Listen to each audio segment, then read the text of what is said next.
the Ad Lib Podcast. Today is episode number 79. I think my mic was off there for just a second. I wasn't seeing any audio. Yeah, but anyways, it's episode number 79 here on the Ad Lib Podcast. With me today is Mr. Joe Paolella. I've missed you on the podcast, Joe. How's it going? Not too bad, thank you. Settling into the new place slowly, just recovering from the holiday down in Malta, but otherwise can't complain. Good stuff. And unfortunately, we didn't have much time to meet this time, Joe. I think I saw you just for Kinds of Kindness, right? Yeah, no, I was busy. I basically got roped into helping out my friend's band with their social media, so I was spending pretty much every minute of every day with them. That's not a complaint. I love them all very deeply, so... And it's good to keep busy as well. I mean, I love being busy. I can't stand not being busy, personally. But it's good to be back. It feels like an eternity. I was abroad, so that's probably why it feels like a long time since the podcast, which was basically last week. But it's episode 79 today, and we've got some pretty spicy stuff to talk about today. Of course, we'll start off the podcast talking about what we've been up to, movies, shows, video games we've had time to play, watch, and see. Then we've got a couple of trailers. We got a trailer which really piqued my interest, the F1 trailer, the Formula One trailer starring Brad Pitt. And the first Agatha All Along. Seems like they finally decided on the title for the Agatha show. That MCU trailer has come out, and according to Forbes, is actually scary good. We'll obviously discuss that later on. And then on to the news. Pretty much only local news to talk about today. First of all, we've got Love in Malta giving us an article about a look behind the scenes of lavish Johann Grech and David Williams promo production. It all kicked off with that. With Love in Malta giving a report on kind of how much money was spent on this 10-minute short film promo for the Mediterranean Film Festival. And then everything kicked off suddenly. And we got, this is not something to really laugh about, actually quite shocking to read. Lara Azzopardi making statements about, again, a film commissioner, saying, amongst other things, that she went unpaid for months, calling him a bully, in quotes, obviously. We'll talk about that later on as well. And finally, then, we'll talk about filmmakers with their own response. Specifically here, I'm referring to Maxime Durand, whose trailer I had seen in the April's Fool event, and that was a good time. I got to speak to him a little bit there as well. Whose trailer reportedly cost around 150 euros, and it's actually a pretty impressive trailer. We'll talk about that later on as well. And I posted this on my Facebook. I wish we could make a full feature-length film out of that, like a thriller. Malta really has a lack of like these kinds of thrillers, but yeah, we'll talk about that later on as well. And finally, to conclude, I just picked this up today as well. We'll be just going through the winners of the 64th edition of the National Film Competition, organized by the Malta Cine Circle, with a lot of familiar faces taking the awards there. And to conclude, then, it's only Joe today reviewing. We've got a review for The Bear Season 3 and Maxine. Looking forward to hearing those too. So, Joe, without further ado, what has your week been like? What have you been up to? My week, as I mentioned, I was back home for about 10 days, where you and I, we only met up when we both went to see Kinds of Kindness. As I mentioned, I was basically following around my friend's band. Small shout out to them. They're called Alien Grace. They're a band based in Berlin, but made up of very different nationalities. And I very much guarantee that you should check them out.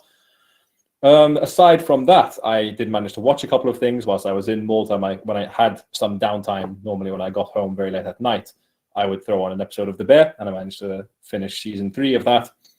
And just the other night, I went to watch Maxine, and I managed to get a review done for that as well. I apologize to anyone that has seen the review. I was obviously very tired when I did it. It was about 1 o'clock in the morning when I recorded that. In fact, I edited it the next day. But that's basically what I've been up to now. First day back at work in over 10 days, so back to real life now. Oh, no. Always that blowback after going back to work. It's pain.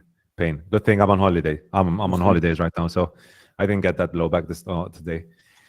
And Yella in the chat. Hello, Yella. Hey, guys. I too watched Maxine this weekend in a very cramped picture house. So good to hear it was cramped. That's good. Looking forward to hearing about our beloved film minister, Grazie Ministra. We'll definitely be talking about that. Hello, Franco. How's it going, my friend? Hi. We're live? We're live. Yes, we are. Already through the introduction as well. Okay, I wanted to swear a lot, so that's okay. Then. It's good. You can swear. No, it's still 10 minutes in. So do we think the Maltese language is part of the YouTube algorithm and it will detect swear words? Yeah, I don't think so. I think we test the theory. No, Maltese not. Let's not. Because swearing in Maltese is just about all the Maltese I can manage. So obviously, that's the first thing you learn abroad. It's the most useful thing. True. Shana Franco, how's it going? I'm going good. I'm doing good. I just went to have a shower to pretend that I'm clean, because now I'm still gonna feel freaking cold. Freaking hot. Cold is in my dreams anyway. I wish I could feel cold. I forgot what it's meant to feel cold. Actually, this weekend there was one evening where there was a bit of wind in Sicily, not in Malta.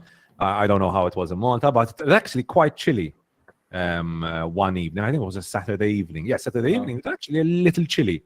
It was. It was hot for me. Wait. But there was some moments in Malta as well where it was very nice. Like I left the room open, and it was like natural AC. That's how. It's the best feeling. Keep the window open and just some breeze.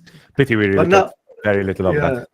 No. But now it's back with a vengeance. The heat is back with a vengeance. Like, no! 38 degrees and going higher, I believe, as well. So. And how are my fellow roasted podcasters? Not bad. Joe seems to be okay as well. Franco, we're just in the introduction. Joe has just talked about his week. I think it's now your opportunity to speak. Talk about my week. Nothing really special. I watched. I've been on an editing binge, so it's like long nights of editing, but it's worth it. I'm trying something new here and there, but I need to get back to the priorities now of my editing priorities. Still reading a lot. Obviously, I'm sorry, it's always political, but I'm really enjoying some good political reading. Finished the other one called The Invisible Doctrine. And as far as movies go, nothing much. Last time, I wish I could have been on, because I wanted to disagree wholeheartedly with Quiet Place, because I genuinely liked it. I didn't. I've heard from a lot of people. It's quite good. But wait, go for it, Andrea. I saw you. So my review was I believe a 3 out of 5, right? I gave it a 3 out of 5, which I didn't dislike it, by the way. It's a fair review, I think. What I didn't like about it was now again, and I explained, I completely got what the director and writer were going for in it. I completely understand. I just felt it was a little anticlimactic. At the same time, it was, to be perfectly honest, a very good conclusion for the main characters, for Lupita Nyong'o's character and her arc, which she went through it. So I understand that completely. I just felt a little disappointed with the set pieces. Set pieces, number one, and I went in with the wrong expectations. I thought it was going to be an actual day one, when the actual day one lasted for maybe 8, 9, 10 minutes max. I love day one. I really love day ones. Those are some of my favorite post-apocalyptic movies, where you get to see the actual collapse of civilization, and you do get it for just a really small bit. No, but it's kind of though. I mean, how should I say? Counterintuitive, because we keep saying that many of the action movies in the US, lack character, and this had plenty of character. This movie, I mean, they had it. It's a very. I felt it very weighted in reality. It's like what would really happen if this thing happened, you know? And what I would say for sure is there wasn't enough action. There wasn't the action that I expected, like from the previous two. That's the only thing I would say. That was like okay, because I would down the hill. I would go 4 and 5, and all right. Comparing it to the first one, though, Franco, there's a real big. No. The first and second one always a 5, but this was a nice try. Plus, secondly, remember this is the second feature film of what's his name, Straczynski. Yeah, I love Pig. I will die on this hill that I adore Pig. I think Pig is great. It's quite an odd direction to go in, though, from Pig to this. It is, eh? It very much is. Yeah, it's not as bad as Lee Isaac Chung going from Minari to Twisters, but it's look. Who's gonna watch it, Twisters? Because I want to go watch it. I'm gonna have to. Like I try to have my own YouTube channel now, so I guess I have to go. I'm even gonna have to go and watch Deadpool and Wolverine, despite how much I might as well. Deadpool and Wolverine. By the way, hey guys, Yella. I hope you said hello already, guys, and hello to the rest of our viewers and listeners. Please come in, join in, grab a drink, put your AC down to 16 degrees Celsius, and stay hydrated. And anyway, otherwise, all I've watched was Franco dipping out on the last. What's a shame. I'm happy to hear in the chat and conversation with you three today, though. Thank you, The Movie Man. Also, check out The Movie Man, also another film reviewer in the YouTube space. Last time he was shitting on Bridgerton. Andrea, I leave that to you. Well, I haven't watched the last season. He was. I mean, he said that he wasn't that happy, but and especially certain characters were underdeveloped, which I kind of understand. So, otherwise, all I've watched this week was Beverly Hills Cop XLF. So, quick review, nothing. Again, nothing to write home about. All right, just long story short, nostalgia grab. I've seen some positive comments from people who are, very picky with their film selection as well. I was surprised by that. I expected them to shit on it more. I haven't watched it, so I can't comment about it. Listen. I'm gonna go. I didn't say I disliked it. It's something you breeze through. I also love how that was conveniently the quietest cat of all time. Most of my yep, especially dogs. I think they're about it's emotional support cat. So I guess she wanted him quiet. Maybe it's trained, right? Yeah. I'll forgive that. I didn't mind that, to be honest, The Movie Man. I had much bigger issues with the film. Anything else, Franco? No, that's it so far. And I think I should be giving some me time because I haven't had me time in ages. Yeah. When is Twisters and Marvel Wolverine out in Malta? I think they've been doing the advertising for Twisters recently. Joe, I don't know if there's a different release dates. I mean, they're both pretty big films, but I believe they're both this month. So yeah. Coming soon, there's Fly Me to the Moon coming out on the 12th of July. There's Thelma. Thelma looks like a fun watch. 19th July. Twisters on the 19th of July as well. And then Deadpool and Wolverine on the 25th of July. Yeah, I've got the same release dates here as well, 19th and 25th. Okay. So, I mean, event movies, let's put it that way, if nothing else. They are event movies, I think, both Twisters and Deadpool and Wolverine. I would look at event movies. You're not going to watch Despicable Me 4, guys. You're not going to watch Despicable Me 4. I didn't even mention it. No, I can't deal with that. No. I do put in a lot of sacrifices. I can't deal with that. I'm sorry. I can't imagine the cow that has Despicable Me printed on it on the sides. Like, mention. Thank you for the mention. Yes, I'm around if you have questions when the time comes to it. Maxime Durand. Maxime. It was nice to see you as well at the event, by the way. We'll be talking about that later on, definitely. I was going to say... Yeah, go ahead, Joe. Twisters has kind of roped me in for a weird reason. Have you guys seen the soundtrack that it's got of, I think, people that have written original songs for this film? Nope. What? So, as someone who has been for a long time very much into country music, and especially so now, there's some really big names on this of like up and coming and then established like a country music artist, which feels really strange for a film of this nature. But I think I'm going to watch it just because of who's on the soundtrack, to be completely honest. I'm sold on Glenn Powell and Isaac Lee Chung. Yeah, I haven't seen Minari yet. I should be ashamed. I should maybe don't, and watch Twisters first, and then go watch Minari. That's going to be true. No. It makes sense. I'd like to know what you think, because that's an interesting exercise, I think. It makes sense. No, are you right? Because sometimes that's what I do. I see the second movie and then see this first movie. It's like, what happened in between, you know? Or I'd be very surprised. For example, that's what's happening with Sarnowski for sure, because I still haven't seen Pig, and I've heard good things about Pig. Anyway, let's continue, guys. Minari is very good. I really like Minari as well. I can't wait to hear your thoughts on Thelma. I saw it at the film festival earlier in the year and loved it. Sad to see it's pretty much flying under the radar right now. Yeah, I think it's released already in the US, The Movie Man. It's releasing, like I said, with Twisters on the 19th. Probably that'll be a double feature for me, Twisters and Thelma. Both starting with a T, with nothing else in common, to be honest. You know what's funny? Thelma is coming out, and Maxine is nowhere to be heard. It's kind of frustrating, to be honest.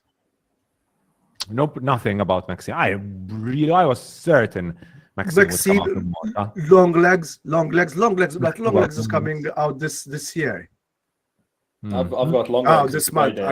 I mean, what, Long Legs? Mm-hmm. See, so it's supposed to be coming out this month. Mm-hmm. Anywho, so my week has been fun. I had a nice little weekend in Sicily, relaxing by the pool. That was good times. I didn't really watch much. I watched a couple of films before my holiday. I watched Paris, Texas with my mum. That was incredible. I mean, I love Paris, Texas. I think it's the final third of that movie is probably one of the best final thirds I've personally ever experienced. Basically, the final third is almost all in the same location, in that weird boot of that peeping Tom boot. No, I loved it. I think there is so much to say about that film. Obviously, I don't have the time to get into details about it, but just say the use of color in it, especially the constant use of red, was fascinating to see, whether it's the car, whether it's the beds, there's so much of it. And it's, I mean, I personally love this kind of symbolism and use of color. I think the cinematography, the evening scenes and the sunsets in it are some of the most beautiful I've personally ever seen. It's a fantastic film. It's a really, really good film. If you haven't watched it, please make sure to check it out. Here, of course, I'm talking about Paris, Texas by the great Wim Wenders. So I watched that. Then on Saturday, Franco. Quick trivia about Wim Wenders. He had used for a movie of his a song by a Maltese band, Green Growers. Okay, interesting. Yep, I forgot which one it was, but I do remember this clearly. Let me check which movie it was, and Dimitar, you can continue speaking while I search it out. Then I watched this. Maybe it was the Love, by the way, Yellow with a comment. Love Paris, Texas. Did some drawings from the film recently because of the way am I reading this correctly? Oh my God! Okay. Okay. Did you watch the same movie? Exactly. The shots, not shit. The shots are framed. The framing is incredible. The framing really is insane. Yeah, that's Paris, Texas. Then I watched A Ghost Story. Now, I might have been in the completely wrong situation to watch it on a weekend break in Sicily and switching on. 100% the wrong situation. You watch this film and you want to fucking die. I knew nothing about A Ghost Story, by the way. I knew nothing. I just opened my watch list. First film that came up, Ghost Story. Oh yeah, it's 1 hour and a half. I have like a 3 hour and a half while everyone's taking a nap. I put it on the television. And I hated it. Oh my God, I really did not like it. I really disliked it. I gave it a 1.5 on Letterboxd. No. Terrible. Terrible. Even just for the way it's shot and like its performances, it doesn't get a fucking 1.5. By the time the pie scene came up and I was staring at the screen for like 8 minutes. The pie scene is the best part of the film. I was like, yeah, I don't think I'm watching this in the right context. The pie scene made me both really hungry and also really depressed. The rhubarb pie. It's a tough film. It's a very tough film. It's one I watched in my first year of university, and I loved it just because of the feelings it made me feel. But it is a very tough film. It's definitely David Lowery's most unique one. Yes, that I can agree on. One, I liked it a lot because I didn't expect. I remember reviewing it. I said I didn't expect bed sheets being so emotional. Because like to make a ghost like just actually wear a bed sheet and whatnot was really bold. No, I'll give you this, Franco. I'll give you this. The couple of scenes there were with the two ghosts interacting. Those are probably the only scenes which really had me, and I was like, "Wow, okay, this is really powerful." Those incredibly powerful. That I'll give you that. The ghost. Look, you definitely weren't in the right mind. Yeah. I mean, who the hell watches this when they're on holiday in a beautiful country? I knew nothing about it. I was like, I think it's probably one of the few films I haven't watched of his. I need to check this out. Okay, 1 hour and a half. It's great, perfect. I just needed 1 hour and a half movie. It's the longest hour and a half movie on planet Earth. It felt like 3 hours. Yes. Yeah. By the way, continue. Sorry. And last comment about it. I don't know about you. What did you think about the fucking nihilist guy? I want to shoot him. I want to get a beer with that guy. Oh God, I hated that guy so much. That guy says it like it is. Oh no, I couldn't stand him. I'm like, oh, do you really need to explain the whole film? Oh, Jesus. Yeah, but I mean, I didn't like it. It's not necessarily the whole film. Almost all of it. But anyways, Franco, what were you going to say before we move on? So I linked you the article, the Times of Malta article about the Big Roars in the When Their song, which was under the movie Land of Plenty. And the movement says, I'm still trying to wrap my head around international release dates and distribution, trying to figure out what, when, where, and how certain films get chosen for release over others. Questions that need answers. True. Plus the digital releases are all over the place. Oosh. It's like one film comes out in the cinema and then 2 weeks later it's on digital. I'm like, wait, what? What? I think it's Hollywood accounting. I think they want to make it feel like a loss, because I was saying I was surprised because Beverly Hills Cop was genuinely well filmed. It's like, why wasn't this released on cinema with big names like Eddie Murphy? And it would have, but it's going to be written off as a loss for sure, a tax write-off. Anyway, yeah, it's what they do best. Yep. It sounds like the same issues I had with the film Nope by the movie man. I found nothing particularly frightening or compelling about a murderous, hungry, floating Hoover vacuum bag. Oh, I agree completely with you there, the movie man. That's something else we agree on completely. I'm personally attacked this episode, man. Joke of a film. I'm neither here nor there. No, let's move on. Because look, Joe's gonna make it last like that. Not with your comment, Franco. With Andrea's of a joke of a film. We've had this discussion before. Okay, we'll just decide not to discuss Jordan Peele's exercise in spectacle and what it means, thinking that we would get yet another horror film. It's not like directors can do multiple different kinds of genres, but anyway, I digress. Maxime says, it was nice to see you. By the way, it was very nice to see you, Maxime. Also, I've been reading Cousin's History of Film, because I'm a big nerd and love film. And I'm going through some of the films. Yeah, Franco. Story of film, not it's your story of film. Anyways, it's on my Kindle, so the titles are always there in front of me. But I've been watching a few classics, mostly rewatches from the classics he mentions, because Cabinet of Dr. Caligari, I had watched already, like a couple of times already. Still a fun watch. And yeah, I just wanted to mention the Golem, how he came into the world. I had never watched that. That's my first time watch for me. The Golem, how he came into the world. And all I wanted to say about the Golem is, how does a movie made in 1920 have better sets than a series released in 2024 with $180 million budget? The sets on this are really good, are like incredibly good, and some of the techniques used in this film with the zoom outs and zoom ins and like are really impressive, and visual effects as well in it. Is this more now? No. Paul Wegener. He's also the Golem in it. He acts as the Golem in it. Yeah, it's really good stuff. If you haven't watched it, I think I'd put this as probably my favorite watch from like silent movies.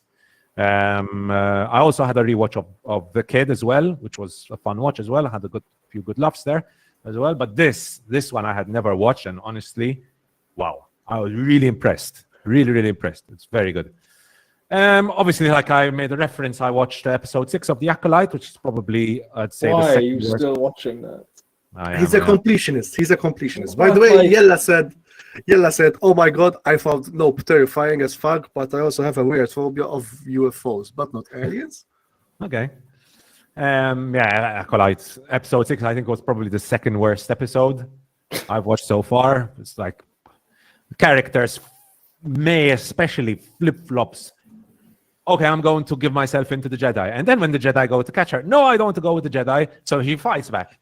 And then she's going to kill Soul. And then, no, I don't want to kill Soul. And Soul is going to contact the Jedi. Oh, wait, the communication has not working. Oh, no. And they don't even give a reason why the communication is not working. You think maybe, okay, someone sabotaged it. No, it's just not working. Like, so much stupid stuff going on. Whoever wrote the screenplay for it, I'm sorry, needs to be fired. Like, Leslie Headland, I know, was one of the lead writers as well on it. Needs to be fired. No, never give them another project. This is horrific, really bad. And I watched also House of the Dragon episode 3. Looking forward to watching episode 4 because apparently it's incredible. House of the Dragon episode 3 was also very good. Let me just finish this, Franco, and then go on. Okay. Episode 3 was very good. There were a couple of really impressive scenes. The scene where Damon arrives in Harrenhal, really atmospheric. The rain and the lighting in that scene was incredible. This season, the directors for season 3, I don't know who's directing, season 2, sorry, but there's some really impressive stuff. Like episode 3, I don't know who directed it. I'm going to find out in a second. Geeta Vasant Patel, I don't know who you are. You're really good. You're very, very good. And obviously looking forward to watching episode 4 because apparently episode 4 is insanely good. Franco, you're going to say? I was gonna say yesterday I happened to watch a snippet of House of the Dragons. Those dragons look bloody good, huh?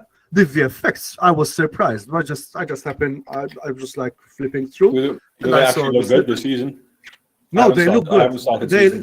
They look really good. I was surprised. I'm not really into the fantasy stuff. Like, give me more something. Ay, Dios mío. No, I can't resist. I'm sorry. I am an absolute glutton for punishment. Indeed. Yes, he's this podcast masochist. Basically, it's like he manages to go from the Golem and then punishes himself with the Acolyte. You know. Indeed. But House of the Dragon has been a really good palate cleanser after watching the Acolyte. It's like the Acolyte, boom. Oh God, depression, and then House of the Dragon, whoo, quality. It's really quality. Like, impressive stuff. I was surprised when the dragons like went and roasted that whole army. I was like, okay, this looks decent. Like even there was a moment where the dragon was walking and just wait, that's episode 4. I haven't watched it, Franco. I haven't watched it. That's episode 4. I know what happens in the book, but let's. Okay. I read the book. I know there are some changes, so let's try and keep it as spoiler. But again, the episode sounds insane. Have you checked the Dark Matter episode 9? Because I haven't yet. I might maybe watch it after we I have. episode. I have. Okay, so no spoilers there. No. I commented about it last week, in fact. Okay. Okie dokies. And with that, guys, I think we can move on to the trailers. Viewers and listeners, let us know in the comment section below. How has your week been? What you've been up to? What you've been watching? What you've been playing? And let us know in the chat or in the comment section below if you're watching later on. I've also been playing Elden Ring.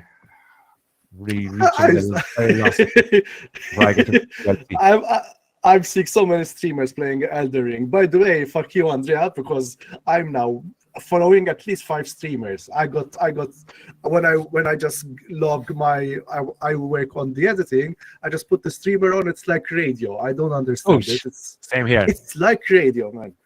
By the way, also leave a like, comment, subscribe, help us in the algorithm. Subscribe to Joe's channel, subscribe to John's channel, subscribe to the Movement channel. I don't know if Maxime has a channel, but do watch his short. Is it on YouTube, Maxime? The short, by the way? I believe so, yes. Yeah. And do watch Maxime's short on YouTube called The Day of the Pay. So let's get into it, guys. First trailer of the day. We have 2 today to talk about. The first one is Brad Pitt Formula 1 teaser trailer arrives. We need to build our car for combat.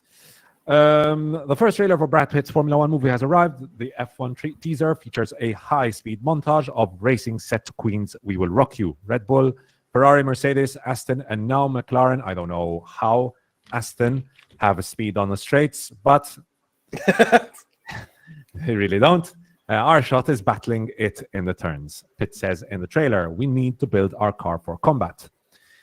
Formula 1 released a trailer hours before the British Grand Prix, won obviously by the legend Lewis Hamilton. In the film, Pitt stars as a former driver who returns to Formula 1 alongside Damson Idris's racer as his teammate at APXGP, a fictional team on the grid. The film was made in collaboration with 10 Formula 1 teams, with scenes shot during real Formula 1 races as seen in the high-octane teaser.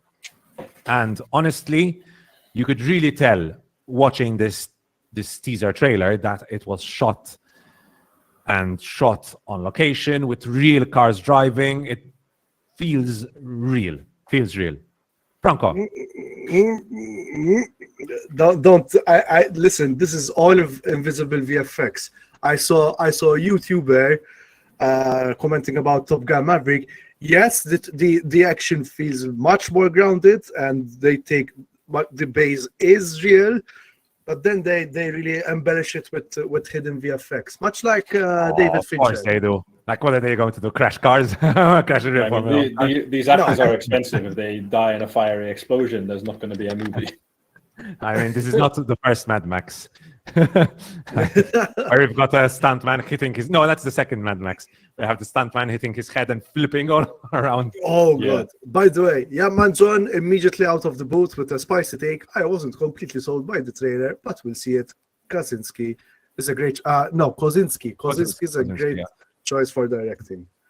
Yeah, I mean, coming off, obviously, like you said, Franco, it's Top Gun Maverick. I think this was the perfect choice for a director for this kind of film. I just saw Kill, directed by Nikhil Nagesh, but easily one of the best action films I've seen in a long time. I enjoyed Monkey Man. I've heard a lot about that film. But Kill easily blows it out of the water. Nice. I enjoyed Monkey Man, so I'm pretty confident I will also enjoy Kill. And Brad Pitt doing fake interviews yesterday post-race killed me. Yeah. So anyways, Franco, from what you've seen so far, what do you think? What are your me not being a Formula 1 like connoisseur or aficionado, I was quite impressed. Like, I was driven, I was really pulled into it, especially with those speedy scenes. And I think what Kosinski did, so I'm gonna have Manjon there. What Kosinski did is put Top Gun, but putting it in Formula 1, and it works a lot. I feel like it works a lot, especially those certain camera angles.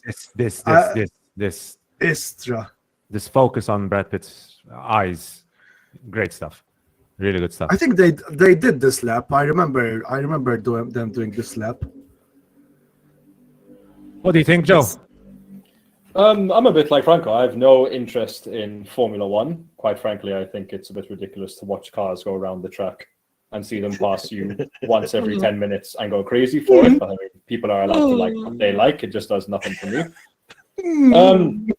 But no, I watched this trailer and it looks very impressive. It looks tense. It does seem a little bit like American cheese, but that's fine because Top Gun Maverick was a heaping dose of American cheese and that was very entertaining.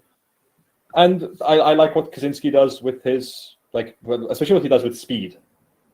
Like one of the best things about Top Gun Maverick is when they're in the planes, it felt fast. And even just from the trailer of this, it feels fast as well, which is a very important thing when you're doing something like F1 or you're doing stuff with fighter jets. So I'm hopeful. I like Brad Pitt a lot. I love Kerry Condon. I would die for her. So, let's see where this goes.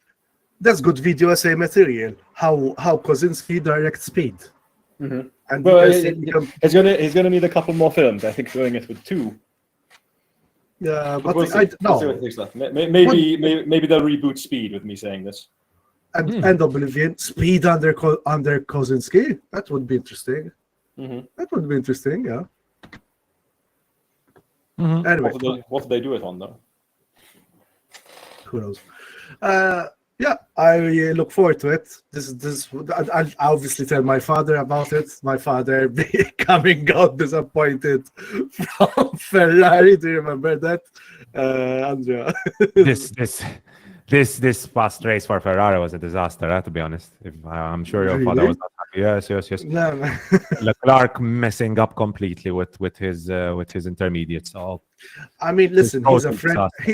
He's practically a Frenchman in Britain. That's what happens. That's why. By the way, I don't know if you noticed, but there were a number of racers shown. There was, I remember, Verstappen and Sainz. I remember Carlos Perez. I saw Alonso. I saw Leclerc. I saw as well. I'm not sure were the British drivers there, Russell and Hamilton. I'm not sure if they were there. I know there was once. That's actually one of my small issues with the film. I don't know if I can totally buy it that they're setting this in such a real world situation, but then there's Brad Pitt up against Max Verstappen and Lewis Hamilton. Oh, there we go. Oh, there they are. So yeah, Alonso, Leclerc, that Sainz. Who's that? That's Russell. I think that's George Russell. I'm not sure. It's not clear enough. I think that's George Russell.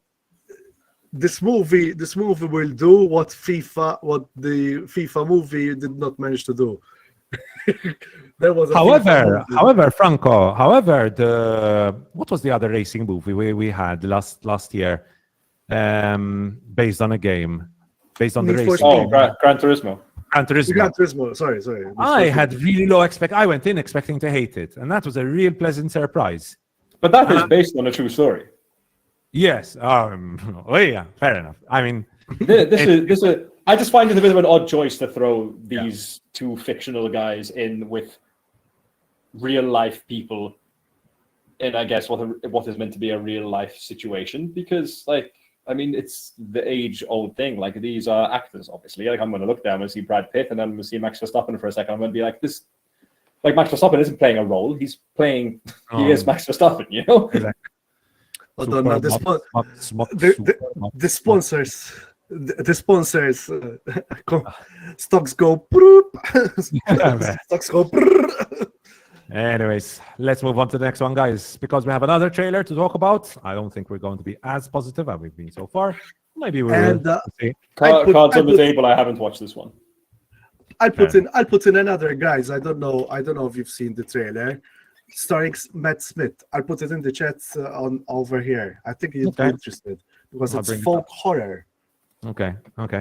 But first of all, we'll talk about the first Agatha All Along MCU trailer. Sound. Sorry, that was my bad. Is actually scary good. This is by Eric Kane, who's a senior contributor, who comments about, I read through the whole article, basically comments about how he's been very negative with regard to most Disney Plus live action shows, minus WandaVision, which he loved, and Loki as well. I mean, I personally agree. I think WandaVision and Loki were the two good Disney Plus shows. And he asked the question, did Agatha need her own series? At first he was like, no, not really, but having watched this trailer, he is much more positive than he was before. Either that, or the marketing department has simply put together a pitch-perfect trailer. This not only reminds me of a scarier WandaVision, I'm getting some Hocus Pocus vibes as well. I agree with him that the trailer doesn't give too much of the plot away, but gives the premise of it all. We've got Jack Schaefer, who is the creator of WandaVision, returns to head up Agatha all along, which is a good sign. And basically, although, again, I also agree with him that WandaVision's finale was a little too Marvel-y, in my opinion. I kind of, in a way, agree with him. I really like the Agatha character. Again, I don't think we needed a whole series about Agatha, but she's an interesting villain, and I think I will check out the series. Let's put it that way. Series has had many titles before. Agatha before all along. We had Agatha House of Harkness, Agatha Darkhold Diaries, Agatha Coven of Chaos, Agatha the Lying Witch with Great Wardrobe. What in the chat GPT are those titles? Sorry. And it will release on September 18th, 2024 with 7 episodes. The Lying Witch with Great Wardrobe. Yeah. So Joe hasn't watched it. Franco, I don't know if you watched the trailer or not. So, like you said, Joe, have you seen WandaVision? No. Listen, remove all the rest. I'm gonna stop you. I just don't care. I just don't. I'm sorry. No. But this is like the Andor of the Star Wars universe. Like, I'm not gonna compare WandaVision to Andor, obviously, because Andor is the superior of them all. But WandaVision and Loki, especially Loki season 2, what they did was interesting. And this seems, even the way it is filmed, there's already some contrast. It doesn't look television-y as much. Like this looks amazing. Some of the scenes and how it goes, and then whiplashes into the Marvel thing.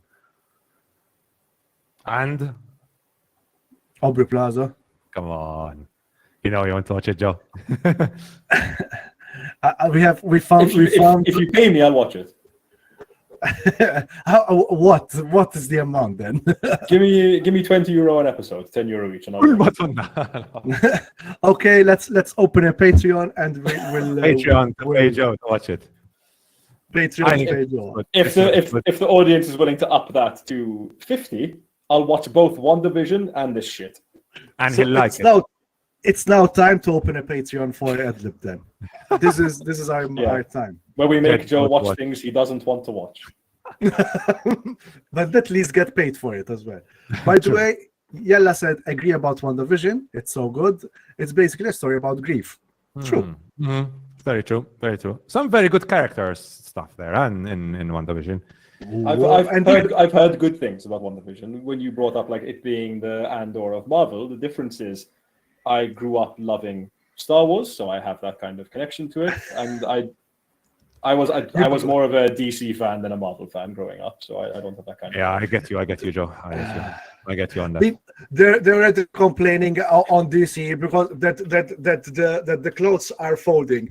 It's fucking clothes. What do you expect them to be like? Because Henry Cavill's suit did not. Yes, the DC are getting as toxic a fan base as Star Wars at this point. They're actually they are slightly more pathetic in a way, but we'll see what happens. Anyway, but I think this looks good. I think this looks very good. Like it's colorful, lots of color, not the muted brown that we've had or gray that we've had in a lot of the Marvel Disney Plus shows.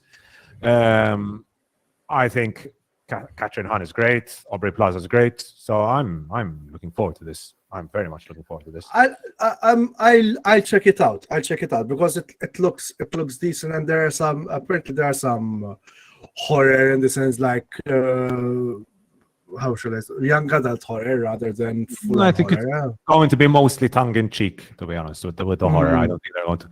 But I mean, to be fair, I mean, there's a scene like this in the trailer, so who knows? And by the way, Joe, have you seen Werewolf at Night, right? I did quite like Werewolf at Night. I thought That was good. pretty good. Yeah, that was very very good as well. Werewolf at Night. I hope they go that direction. And Again, like, and we complain there isn't enough diversity, not in the sense of diversity as in diversity in the sense of genre in Disney Plus and Disney stuff. This is a little diverse to the rest, right? This is not another Captain America saves the day, right? It's very different. It's a very different approach. Very different teams, I think. Even visually, it looks very different. So it'll be interesting to watch. Franco, you're going to add? No. That's right. That's it. All right. And that's the trailer for Agatha All Along, coming out September 18th. I'm surprisingly not as negative as I thought I would be. I thought I was going to hate this. But good. Okay, moving on now to the news. And we've got some pretty... Oh, I sent you the trailer. Sorry, Franco. Yeah, no worries. I haven't watched this trailer, so Franco, you're going to have to do the commentary about it. So this is Starve Acre, starring Matt Smith. And I read the book of this. Yeah, and so Yeah, basically it's a good little book. In fact. Now, in the meantime, while Joe gets the book, there it is. Who's it by? It is by Andrew Michael Hurley. I remember it's one of the first books I bought when I moved.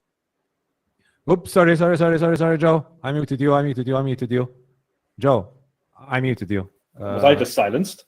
Yes, sorry. Yes. I went to spotlight you. Shows the book again. Yes. Starve Acre, Andrew Michael Hurley, one of the first books I bought when I went to Scotland. Very good little paranoid folk horror. So it's surprising to see that they're making a film of it. So this book's only 3 years old? Yes, I think something like that, maybe 4. I think 2020 maybe it came out. But no, I like the cast and hopefully it's good. I do love a folk horror, so. No, there's Matt Smith, which is very that's already promising, and even the setting, like it's 70s England. It seems like when I watched it, I thought, no, this looks quite interesting. Like, what's going to? Oh yes, Morphin. Her name is a bit of a mouthful. It's the same woman from Saint Maud as well. Yeah, Saint Maud, The Rings of Power. It is Morfydd Clark. So it's I'm sold on it, and it's folk horror. I haven't seen a folk horror in ages. Something which maybe Malta should try also tap into, especially the stories that we have in Malta. So yeah, I'm interested, and Morfydd Clark is 50-50. Yeah, loved her in Saint Maud. Not the Rings of Power. I'm gonna shut down Incel Andrea, so let's just move on. I really liked Saint Maud, so there's that. By the way, the movie Man, too bad the complexity and impact of WandaVision got undermined by Multiverse of Madness. It was Andrea. I still remember. I really liked Multiverse of Madness. I still remember coming out of my ears when I left the theater. Truly the beginning of the MCU flop era. Yeah, with them fighting with the notes. I thought some of the visual stuff done in Multiverse of Madness was some of the best in the MCU. No. I found it very silly and affectatious. It was meant to be silly. Multiverse of Madness. What are you expecting? It was the least Sam Raimi movie that Sam Raimi has ever directed. True. That could be, but it's still Sam Raimi. No. We got the McDonald's version of Sam Raimi. I want the fucking. I want Sam Raimi. I want the barbecue version. You know what you prepare. He could have done a Drag Me to Hell, Sam Raimi. Exactly. Because Drag Me to Hell had that moments of silliness, right? We didn't even get like Spider-Man, Sam Raimi in it. Oh, Spider-Man, Sam Raimi. Obviously, I'm not going to compare it to Spider-Man 2, but I'll compare it to Spider-Man. No, I love Spider-Man 3 more. Actually, I quite like Spider-Man 3. I don't know why people hate it. It's a mess. I was going to say I would much rather watch Spider-Man 3 than Multiverse of Madness. 100%. At least Spider-Man 3 is fucking wild. There's like so much bizarre shit in it that it's entertaining. True. Anyways, it has a beautiful scene in The Birth of Sandman as well. So that's good. Yep. CGI fest, but good. Moving on to the local news, because we got a lot of pretty spicy local news this week. Now, let's start off with this. So, like I said in the intro, it all kicked off with news reports about the amount of money that was spent on the Mediterranean Film Festival, and then it really kicked off with journalists finding out about, obviously, the 10-minute promo, which was showed in the Mediterranean Film Festival, featuring film commissioner Johann Grech in a starring role. It's a 10-minute promo, basically. The crew seems to have been composed of foreign team members, including British director James Nunn, whose films include One Shot and One More Shot. Never heard of him. Neither have I. Using Arri Alexa 35 cameras, retail upwards of 100,000 euros. Week-long shot, filmed in multiple locations, including Fort Ricasoli and Manuel Island. Now, some issues here include the production cost of around 500,000 euros, which from some industry sources say that is a very conservative estimate, and the shoot likely cost much more. The film, called Once Upon a Time in Malta, was aired, like I said, at the Mediterranean Film Festival. Features Grech giving Williams a trophy and telling him to be careful with it. Williams ends up in a wormhole, travels back in time to the days of the Knights of St. John, loses the trophy, and embarks on a quest to retrieve it. Obviously, public funds were used to shoot the promo. It has yet to be published online in full. Love of Malta asked Grech for a copy of it and asked questions as well, not yet answered. And neither have we seen the full 10 minutes. And they will never be answered, because whenever Johann Grech is put to question, he never answers. So first he messes shit up, and then also I feel that's part one. I feel like David Williams is just swindling us now. He's making so much money on his book, promoting his books. It's basically the David Williams Festival. Pretty much. By the way, guys, did you know? I don't know if I ever mentioned it, but not this year. Last year's exam, the three papers all had a David Williams passage in it. What? Yes, I forgot if it's a Form 1 or Form 2 exam, but yes, in English you have an unseen prose passage wherein you have to answer questions about it, and all three passages were taken from a David Williams book. 2 years ago, I didn't even notice. I didn't even notice, but this year when we were doing past papers with the students, I was like, oh, I didn't notice this. Yeah, he's swindling us. Okay, fuck it. I'm going to say it. He's swindling us. He's really fleecing of public funds from this country. That's all I'm going to say. Creativity, says Yella. And the movie man saying, I just finished Fortune's Children, The Fall of the House of Vanderbilt. I also finished the Millennium Trilogy about Lisbeth Salander by Stieg Larsson. Even more upset about the cancelled films now. Yeah. Joe. Fortune's Children. Do you know if you have any comments about this? I'm going to outline something for you guys. So, whilst you were discussing this, I decided to go and do some digging, because I remembered that last year, the Malta Film Commission, who now, by the way, has decided that they don't take care of funding for local productions, but last year in August, they distributed 1.54 million for 19 projects to be produced in Malta. Can you guess how much the most expensive production was given as a grant? This is for a feature film. feature No. film. For a Yeah, feature film. No, not 500,000 for sure.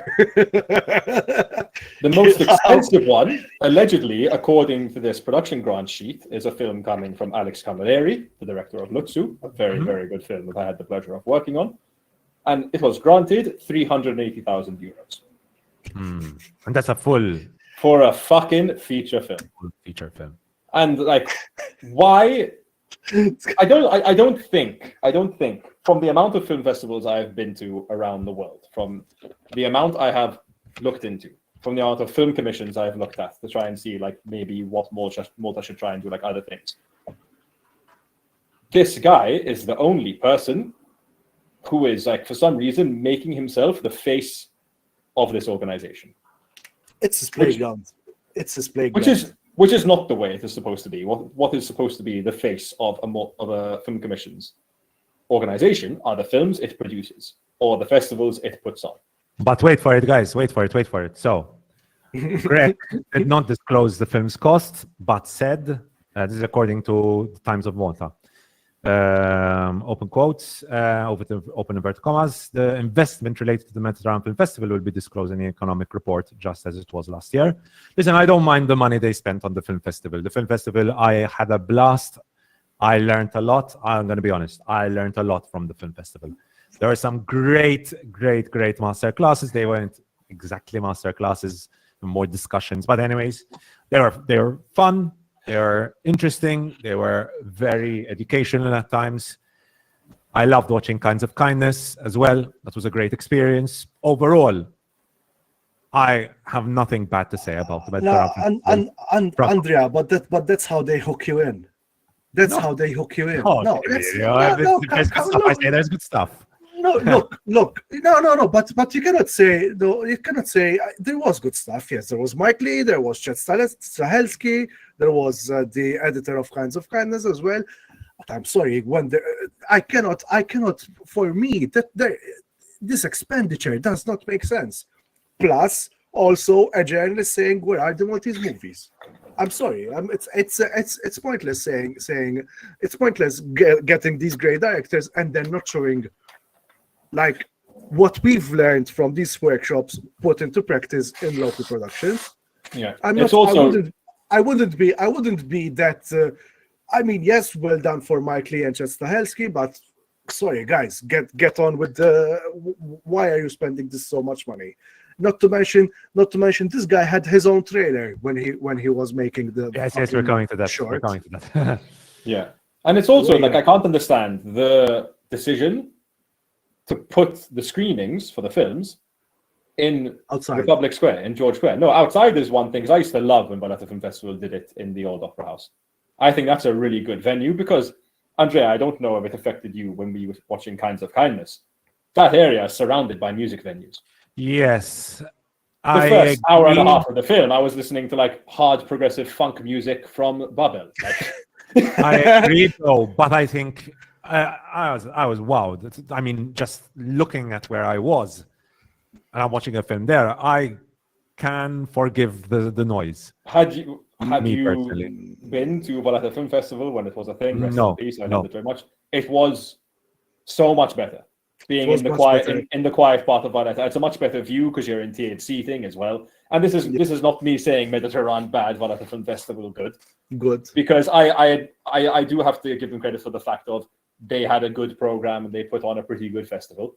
Credit where credit is due on that one. And as Franco said, they got Mike Lee and they got Chad Stahelski, they got the editor of Kinds of Kindness. In only its third year, that's a pretty big deal to get this. And there were other films like The Substance, which is very well at Cannes as well.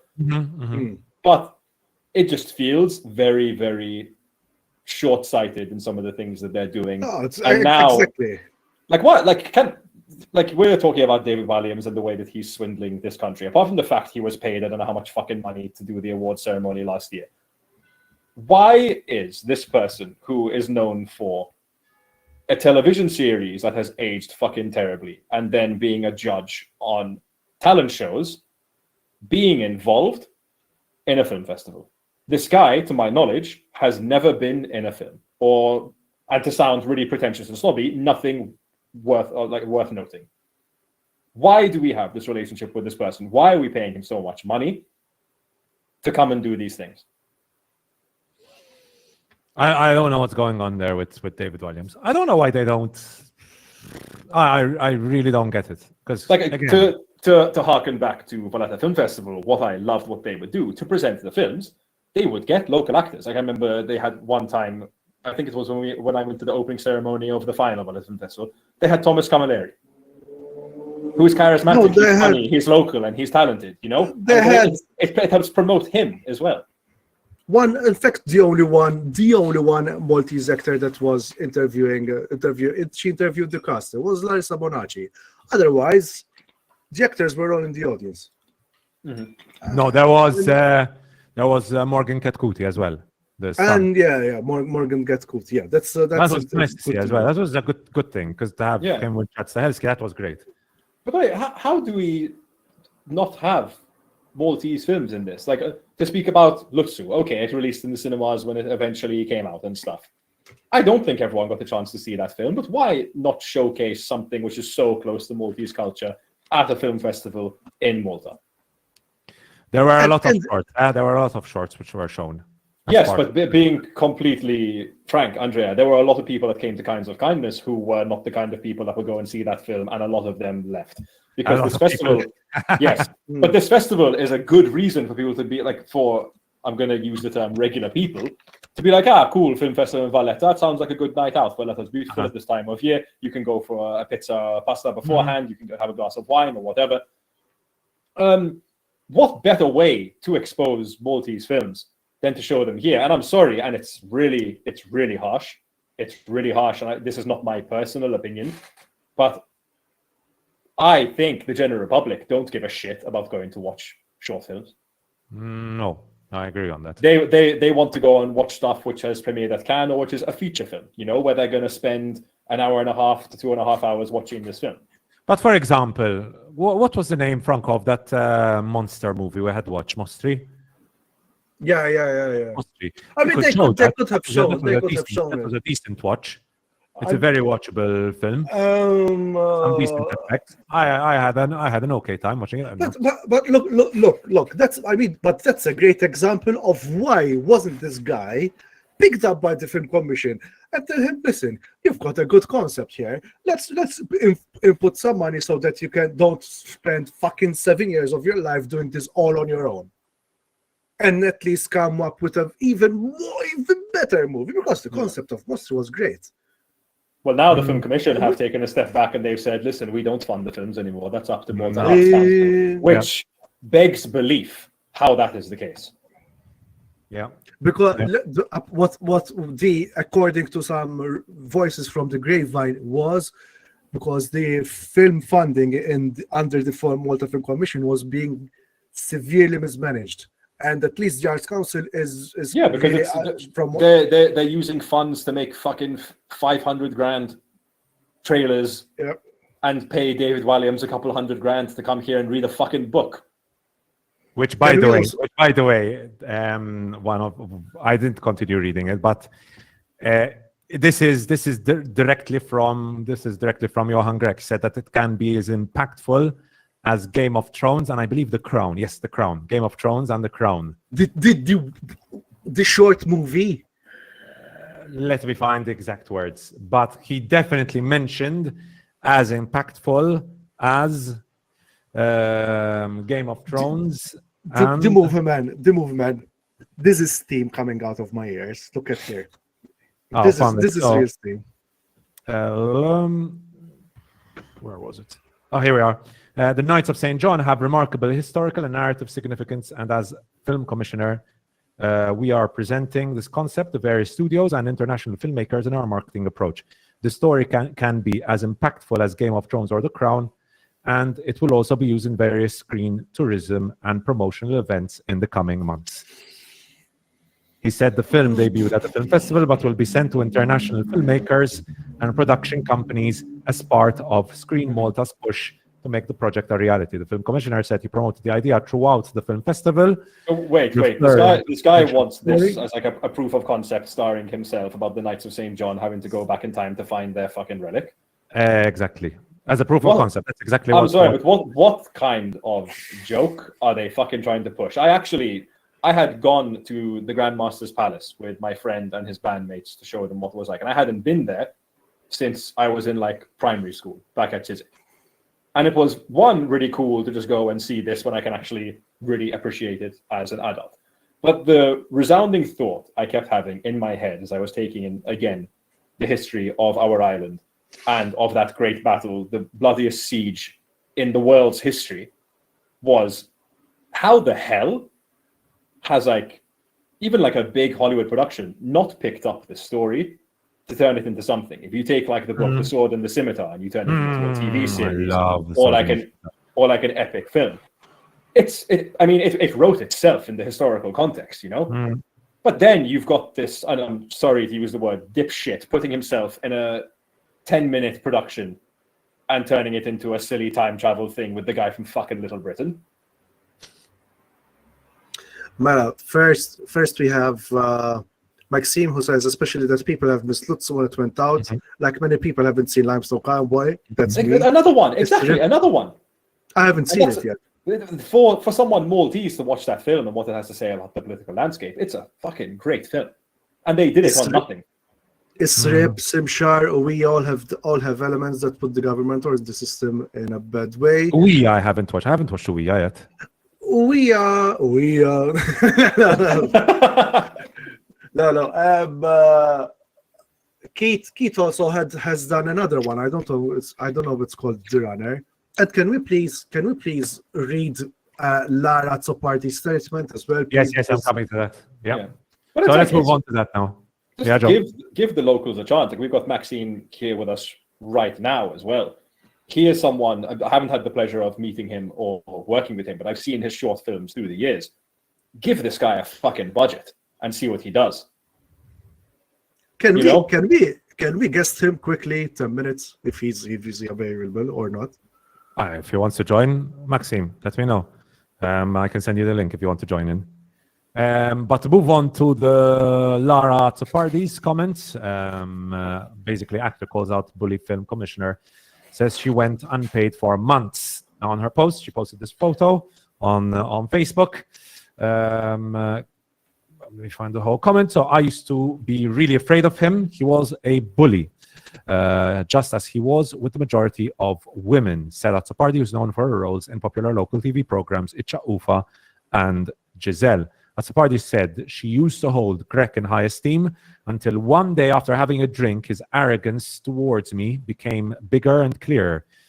Today, I hold no esteem towards you, Johann Grech, Azzopardi said on Sunday, days after it was revealed by Times of Malta that a 10-minute film he featured in cost more than 500,000 euros. Tourism Minister Clayton Bartolo has since told Grech he should not have featured in a 10-minute short film.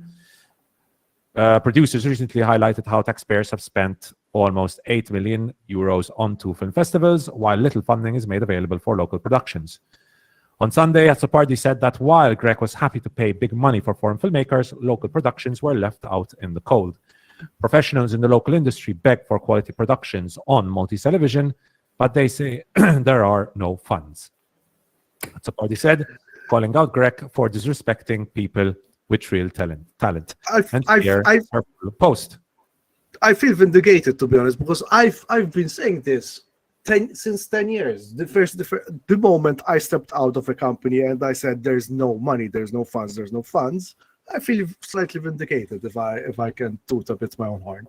Maxime Durand, give me 5 minutes, he said. Andrea. Yep. Gonna message him now. All right.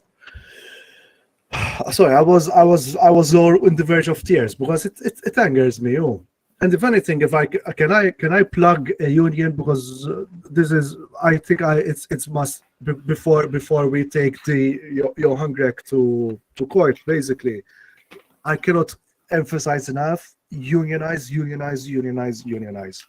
Okay, any filmmakers out there that are out there, especially. Oh my, I'm learning a lot today. Although I don't have the complete context of everything culturally, I do understand why this is a problem. Like, listen, imagine the movement, imagine the Texas Film Commissioner. I don't know which state you're from, basically. Or the Georgia Film Commissioner. I don't know how the system is there. and says like let's say Georgia film commissioner, he appears in an episode of Atlanta, and he says, yes, this is as good as some other series, basically. As two of the biggest series ever made in the modern age. Exactly, like this is as good as The Bear, for example. It's just a level of arrogance. There's no other term for it. Arrogance and delusions of grandeur. Now, to continue the story, guys, following Azzopardi's post, a makeup artist who works in the film industry said she too had been left unpaid for work she did 3 years ago. Lara Baldacchino claimed she was one of 13 self-employed crew members who had not been paid for the last 2 weeks of work on the production. And then this is with inverted commas, and the Malta Film Commission did nothing. The commission, she said, did not like people who spoke up and only wanted people who asked no questions and accepted what they were given. And that's pretty much what I've been saying the whole time, unfortunately. I hate to say it, but this is exactly what I've been saying since basically I started paying attention to the local film industry, basically from day one. Can you please, guys? I'm gonna say unionize. I'm not gonna repeat myself because I'm gonna sound like a broken record. But solidarieta.org, if you have, can you put the website up, because we're gathering stories from the industry. So if you know anyone that has been shafted by the film commissioner or in any other industries involving TV, please get in touch with us. We'll keep this anonymous, but do contact us, because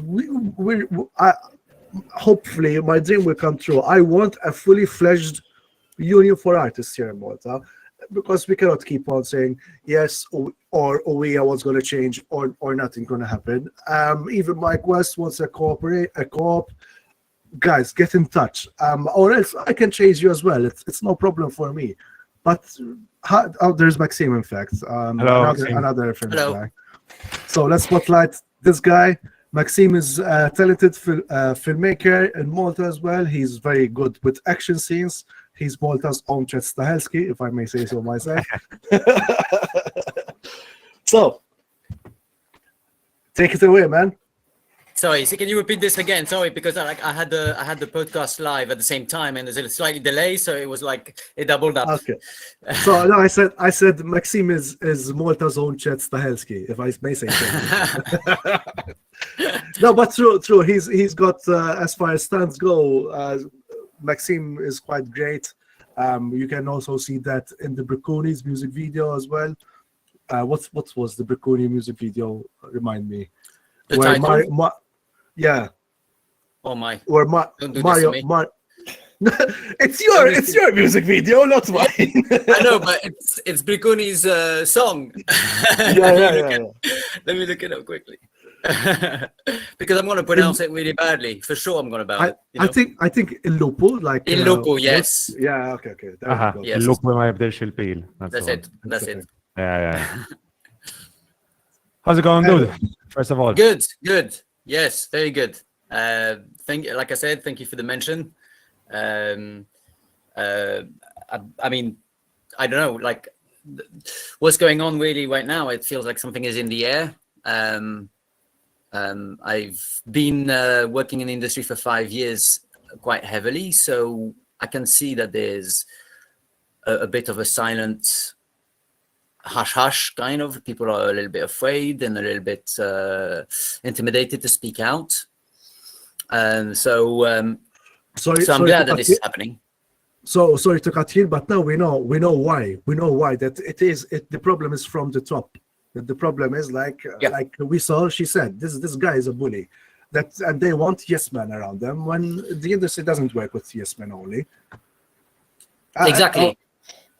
And you can also, if you want, you can mention some experiences yourself, if you can speak up or if you want. So yeah, I mean, to be honest, I'm not going to mention things I've heard because they're not my stories. But I did hear a lot throughout the years, and it always feels like, why is this not coming out? Why are we not talking about this? Why is but obviously mostly is the very obvious complete disregard to the Maltese industry. I'm not Maltese. I don't apply for funds. I don't really want to apply for funds either.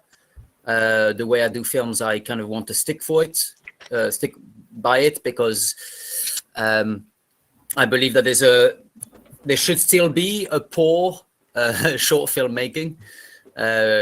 I believe that there should be still kind of like people just taking their cameras and doing films with nothing, with no money, with no crew, with nothing at all, because it's very important to preserve that. I come from the short film world for over 20 years now. I've been part of it, festivals and things like this, back in France, back in England, and it's not an industry. It doesn't pay. There's nothing to return on the investment of anything that is short film related. You don't buy tickets. You don't go on TV for it. You don't. So there's no industry when it comes to the short film. But I've noticed throughout the years, and especially in Malta, that people now really are reluctant to do short films for free, as a reverberation from being badly treated, badly paid in the industry in the first place. So it created that kind of a counter with reaction to let's defend ourselves, and it kind of spilled over to the short film world, where normally, if there is money and there's no, again, local fund for it, but if there's a little bit of money for it, it goes into the production itself. The origin of the short film community comes from people that work in the industry as a job, and then jump in for free to help out because they love what they do. That when it comes to cast, it's either people that have been in the business for a long time and go around it, or young people coming out of schools and they want a bit more exposure, a bit more experience, a bit more screen time, etc., etc. And when it comes to technicians, it's people that actually work in the industry full time. In Malta, it's hard to be full time in any department. So that I could see it with people changing their attitude towards short film and how to be paid and all this. And I know that this is a direct relationship to all the stories I've heard of how much they are being paid on Maltese TV per episode, and etc., etc., etc. And some of these stories are shocking, really. And the separation from those entities, film, TV, servicing, the short film community. This is a conversation that has arisen a lot lately, saying that these are all kind of separate entities when they should be united. Everybody related to film or to performance arts and to acting should pretty much be in the same group, and kind of like unify to be able to actually, basically voice their concerns, and then, if needed, fight the powers that be. By group, you mean as a union, right? As a union, but even without a union, it should be starting, really. It should be starting that it kind of joins forces a little bit. Because my issue is one voice means nothing in the grand scheme of things. 100 voices starts to mean something. 200, that's why. 500 voices. Okay, now we've got something going, right? That's why, exactly. So even if you take some actors from theatre, they have not done film for a very long time because they had kind of lost hope for doing anything meaningful in film. They're not interested in doing local soaps on TV, and they're not interested in doing auditions anymore because they are for the servicing for foreign films, because they are given 2 lines, and so that's it. So they have more to offer. Some of them have like 20, 30 years under the belt, and so they really kind of like prefer to just stick to theatre when they actually have more to offer. Not only that, like even like recent, I was reading a lot, like. Excuse me, when there was the SAG strikes, apparently the contract changes. Like if the director decides to tell you, okay, you have 2 lines to say in the movie, okay, pay me more. Does that happen in Malta? What kind of contracts do we have? AI coming in, plus now even television series are in danger now because there's lots of reality TV coming out, which also, and I know people will roll their eyes, but I'm sorry, there's lots of exploitation over there. Where basically these guys participate in a program and they're expected to do adverts for free, just because they're participants. Do they get paid? Not at all. Do they have participation fee? Not at all. And then obviously they're put all of their like worst traits are put up in this television program to be judged. You know, I mean, okay, it takes guts, but for fuck's sake, these are still human beings, even if they're the most detestable people. So but we're seeing. What are you referring to? Sorry, I missed it. Like Love Island. Now there's going to be a Big Brother. 20 years too late. You know, that's also going to be a huge risk where local television stations are saying, you know, this is what we're going to go. I don't want to do any like series or thrillers or original stories or anything. So that's another death knell for local industry. And people, but again, it's a question of being right just too early. But again, it's better late than never. And like you said, Maxime, that at least people are speaking up. Yeah, I don't want. Also, can you explain why, for example, here's another thing. Was if I noticed, like, for example, someone like you who directs movies then becomes a crowd marshal, for example. Tell me if I'm mistaken or not. No, yes, but this is different. I mean, like, I really don't. Nothing that I'm saying is really for myself, because I do not have aspirations and ambitions to become a film director. I'm kind of like, I have done over 50 short films. I kind of said what I needed to say. I'm in fact I have had a 5-year break where with nothing at all, because I was just had the writer's block, I guess. So the trailer is pretty much my comeback after 5 years. And the thing is that of my own stuff, of my own production, really self-produced and all this. And the thing is that I'm not really aspiring to do more than that. In fact, this trailer makes me realize that maybe this is a new medium, and I'm going to stick to that now and do trailers from now on, just because it's a new medium to say something, crossing the line between short film and feature film. It's like what the directors did with the Grindhouse, you know. Machete, yeah. Like even big directors do this, you know, as well. Yeah, exactly. So it was kind of like, that's the thing. I'm quite happy of my involvement in the industry for the last 5 years, to be honest, both in the servicing industry and the local industry as well. I've worked with Sharpshoot and Take Two on various projects. So I'm not really.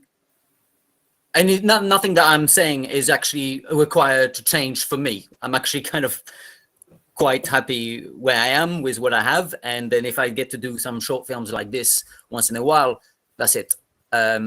So that's it. But it's really to voice pretty much more what I've witnessed in the local community and how they are frustrated and angry, and especially more when they see what is being spent for other things, for local films. We could pretty much have an established Maltese cinema that is already doing the rounds and all this, and not having to celebrate once in a while, oh, Lutzu managed to make it, or, you know, but this is kind of like becomes banalized, something that we actually are regularly seeing. Oh, we've got another Maltese movie that is doing the rounds of festivals and things like this. And Maxine, to be honest with you, I had this discussion a few days ago with Jonathan Beckman. I don't know if you've met him. And there's also Bruce, by the way, guys. Hello, Bruce. Hello, Bruce. And I also have seen producers talk about this as well. When it comes to shorts, I love 10, 15, 20-minute shorts. I enjoy those a lot. But unfortunately, when it comes to festivals have a certain time, right? Where if you have like for example, Jonathan's short is what, 25, 30 minutes long? Now 30 minutes long for a festival, for a short film festival, can be filled up with 5, 10, 15, 20, like 6 different shorts, right? So what do you prefer, having 6 different shorts with 6 different audiences, or one long short film?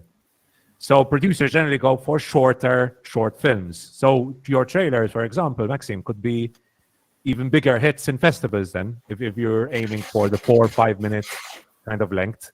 It depends on the festival. It really depends on the festivals. A lot of festivals, like the Clermont-Ferrand Film Festival, you know, really eats the 15, 20-minute format. So it really depends. You can really develop more of characters and the storyline itself. 100%. So there's that as well. There's that interest of actually going for, some of them can be a proof of concept for being a feature film. So they try to generate interest by being sent to festivals on this, and then if you can turn it into feature film, if there's investors and distributors, and turn it into, so it really depends what it is. I started up with in 2007 with being selected for 5 short films for the Very Short Film Festival, which was an international French film festival specialized on the very shorts, which means under 3 minutes. And it was an international festival because it was actually in the same weekend. It's a whole weekend festival in 40 cities in 12 different countries simultaneously. So it was an actual big thing. That's a place where they were mixing even amateurs and professionals. They had films that clearly were made with a camcorder and films where clearly there was a crew of 30 people. So they were mixing everything. But the key thing was under 3 minutes. Again, it's also a format where you can actually find ideas and develop them into longer formats. It's very possible. But there are kind of different branches, Joe, you had a look at, let me get Joe into this, Franco. Joe, you had a look at Maxime's trailer. I watched it in the cinema. I was lucky enough to watch it in the cinema. What do you think, Joe? I thought it was fantastic. I mean, to not, I guess, totally go at Maxime over here. I've been a fan of your films whenever I get the chance to see one. So but then this being so current as well, I thought was fantastic. It even ended up in like the pipeline of my mom. Like she sent me the link to it this morning. Like, oh, have you seen this? This is really good. And I was like, yeah, like this guy makes really good stuff on basically non-existent budgets. So I really loved it. Cheers. I appreciate that, man. Thank you. You're going to say, Franco? No, I was gonna say. Speaking of, it's good to know that at least there's still a spirit of community. We have Bruce over here that they're doing. Speaking of shorts, that we're going to do again. I keep plugging Video Nasties, and secondly, there's also even Richard Starkey, which did the April Fool's shorts, also with no budget whatsoever. And we appreciate when local cinemas come in. It's like, listen, you want to show them on screen? Fuck yeah. And even Johann John said on the reality shows, I agree, Franco, there are far too many in Malta. They announced Family Feud today. Yes. But people call me negative. But guys, long-sightedness, like Maxine said, it's very short-sighted. Anyway, but also to keep it on a hopeful note, any message for anyone who would like to speak to us? I said to come to speak to Solidarietà, a union which hopefully will have a wing just for artists themselves. What would be your message, though, Maxime? My message too? No, I mean, for me, it's really about that. As a foreigner, it feels too long now. It's been too long now. The complaint about the lack of local funds, when we know that we have the talent, we know we have the skills, we have a lot of Hollywood-trained crew. So for me, it's really about that. It's about the fact that we should actually really push forward together, really united, but also that we can't really brush it off with scandals every year. It can't happen. At some point, there should be some pressure to have actual film people representing us, and not the ex-chief communication person of the Prime Minister. So that's the thing. It's like there's that as well. Is that it's quite clear the way it's being done and the way it's being portrayed and all this, and the continuous insult is left unthought or just brushed away like this. Is just a validation of it. And to just kind of like say, oh, look what he said this time, or look what, for me, that's just basically saying, without more, that's just saying like, okay, well, let's just put up with it. There's a moment where things have to happen, and I think they are happening. I think there's way more happening behind the curtain that we don't know about, because again, people have to be a little bit careful. But at the end, that's it. And also the sense that there's fear, there's blacklisting. People need to be reminded, I think, workers in the film industry, that they work for private companies. They work for producers that are private companies. And the Malta Film Commission can blacklist whoever they want. The producers, the Maltese producers, are going to just say, I do the work I do the way I want to do it. Thank you very much. And I'll employ the people I want. So that is not this kind of like misconception that the Malta Film Commission or the Malta Film Commissioner can actually just basically just write off anybody they want from crew to cast or whatever and just say, sorry, you're gone. No, it doesn't work that way. It doesn't work that way, and they have interest, obviously, for people to think that this is how it works. But it's not how it works. And a lot of producers in Malta are not in line with the Malta Film Commission. A lot of them have voiced their concerns. Some have been part of the MPA or MEA or still part of it. It's kind of like, it's out there. But I understand why people feel afraid, but this has to stop. At this point, we have to actually, if the future has to be changed, especially when it's insult over insult. And if the Mediterranean Film Festival was made to attract investment, how come this is the worst year after 5 years for foreign productions?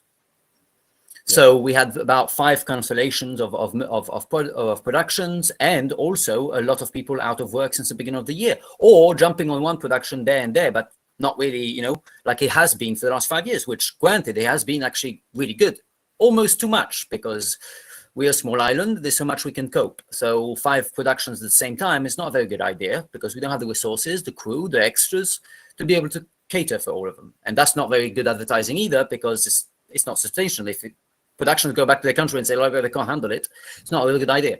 So better management of the amount of productions coming in is first. But now that's kind of a vibe that the film festival was made for. That is, well, it's nonsense, because we've been doing quite well for the last 5 years without any Mediterranean Film Festival. So why is this year the first really bad year? It doesn't really correspond to what the speech is. Mm-hmm. By the way, Bruce said the Golden Bee Awards were just far too much glitz and glam. Why do we have celebrity singers and not one local film in competition? That is an issue. Not one local film in competition. It looks very non-confident as well. It looks very, very non-confident to all the foreigners. All the big film people, the film critics, some have been talked to, and in the back, not specifically online and all this. I've met last year some. It just appears really bad. It doesn't appear good at all. It looks like we need to flash your faces, your eyes, to kind of like hide something else, or to not, it doesn't look good at all. And that's why 2 years ago, during the Malta Film Awards, there was this action from MEA called Celebrazione. And a lot of people were part of it. A lot of people boycotted the Malta Film Awards because, again, it was a bit of a propaganda to show that the Malta film industry is doing really well. That was the first scandal with David Walliams, because it isn't worse than the festival. This is actually just Maltese, celebrating Maltese filmmaking only. And David Walliams was invited to present, which we now know was paid 120 grand for, that they fought 2 years to not reveal. And that courts had to remind them to say, this is public money. You don't have a choice. You have to actually say how much you paid him. So that was already a scandal back then. And 6 films, I believe, I'm not even sure if it's the right number, but it's about, I think, 6 films boycotted. There's not that many feature films in Malta. So if 6 of the recent ones boycotted, it's a problem. What was the Blood on the Crown one? Yes. Oh boy. Yes. Yeah. So this is the thing. Even in recent talks and in the media and all this, I'm a little bit disappointed. We are kind of forgetting this. We are talking about the festival only, and we're kind of forgetting that this was only just over 2 years ago. It was just before an election. If a film award is a film award, technically there would have been 2 more since 2023 and 2024, because it was the beginning of the year. So it was clearly a one-time event, only aimed just before the election. So the fact that the insult and the spending was over and over and over. At the time, they used to compare film awards of other countries, showing that it's just a stage. Exactly. And the red curtain. Yeah. There's not all that glitz and all that fireworks and all that Christmas tree vibe. So it doesn't look good to the foreigners either. So it's to attract investment. this is very wrong way to go about it. So it almost looks like maybe the spending was not to do with investment, but maybe due to direct orders and contracts. I mean, that is the rule of the day for Malta, to be honest with you. And Bruce said he votes for James Ryder hosting next year. Yes. With that suggestion, I still prefer David Williams, though. Sorry, Ryder catching strays. Sorry. No, I prefer Ryder. Obviously, I'm joking there. Anyway. And to leave off with a tone of hope, because there is talent in Malta. A few hours ago, the winners of the 64th National Film Competition were announced. We got to watch some of these, including Son of Bruce, God. with Son of God, who got Best Production, I think very well deserved. White Bait, which I really liked, getting the Cinematography Award by Matthew Muscat-Drago. Bruce getting the Direction Award for Son of God as well. The Ambush, Fabrizio Fenech, he got the Editing Award there. Very happy with that. Nailed It, which was a big hit at Richard Starkey's. That was the 1st of April festival, yeah. April Fool's, yeah. April Fool's Festival for the Scriptwriting Award. Bernard Satariano, very happy he got Best Male Acting Performance for both Nailed It and Son of God. Yes, we have the Bernard Satariano extended universe here, Malta. Now, these last two I have yet to watch. There is a Best Female Acting Performance with Chanel Cardona for her role in The Well Titawaj Fit Toqba, and Jury Special Award for an Outstanding Feature, The Dance by Roy Davidson for Photography. I haven't watched those two. The event will be on July 20th at the Amphitheatre Hall, the Marriott Hotel, Balluta. I think I will try to attend. So the talent is there, right? I mean, these are all great. Son of God, White Bait.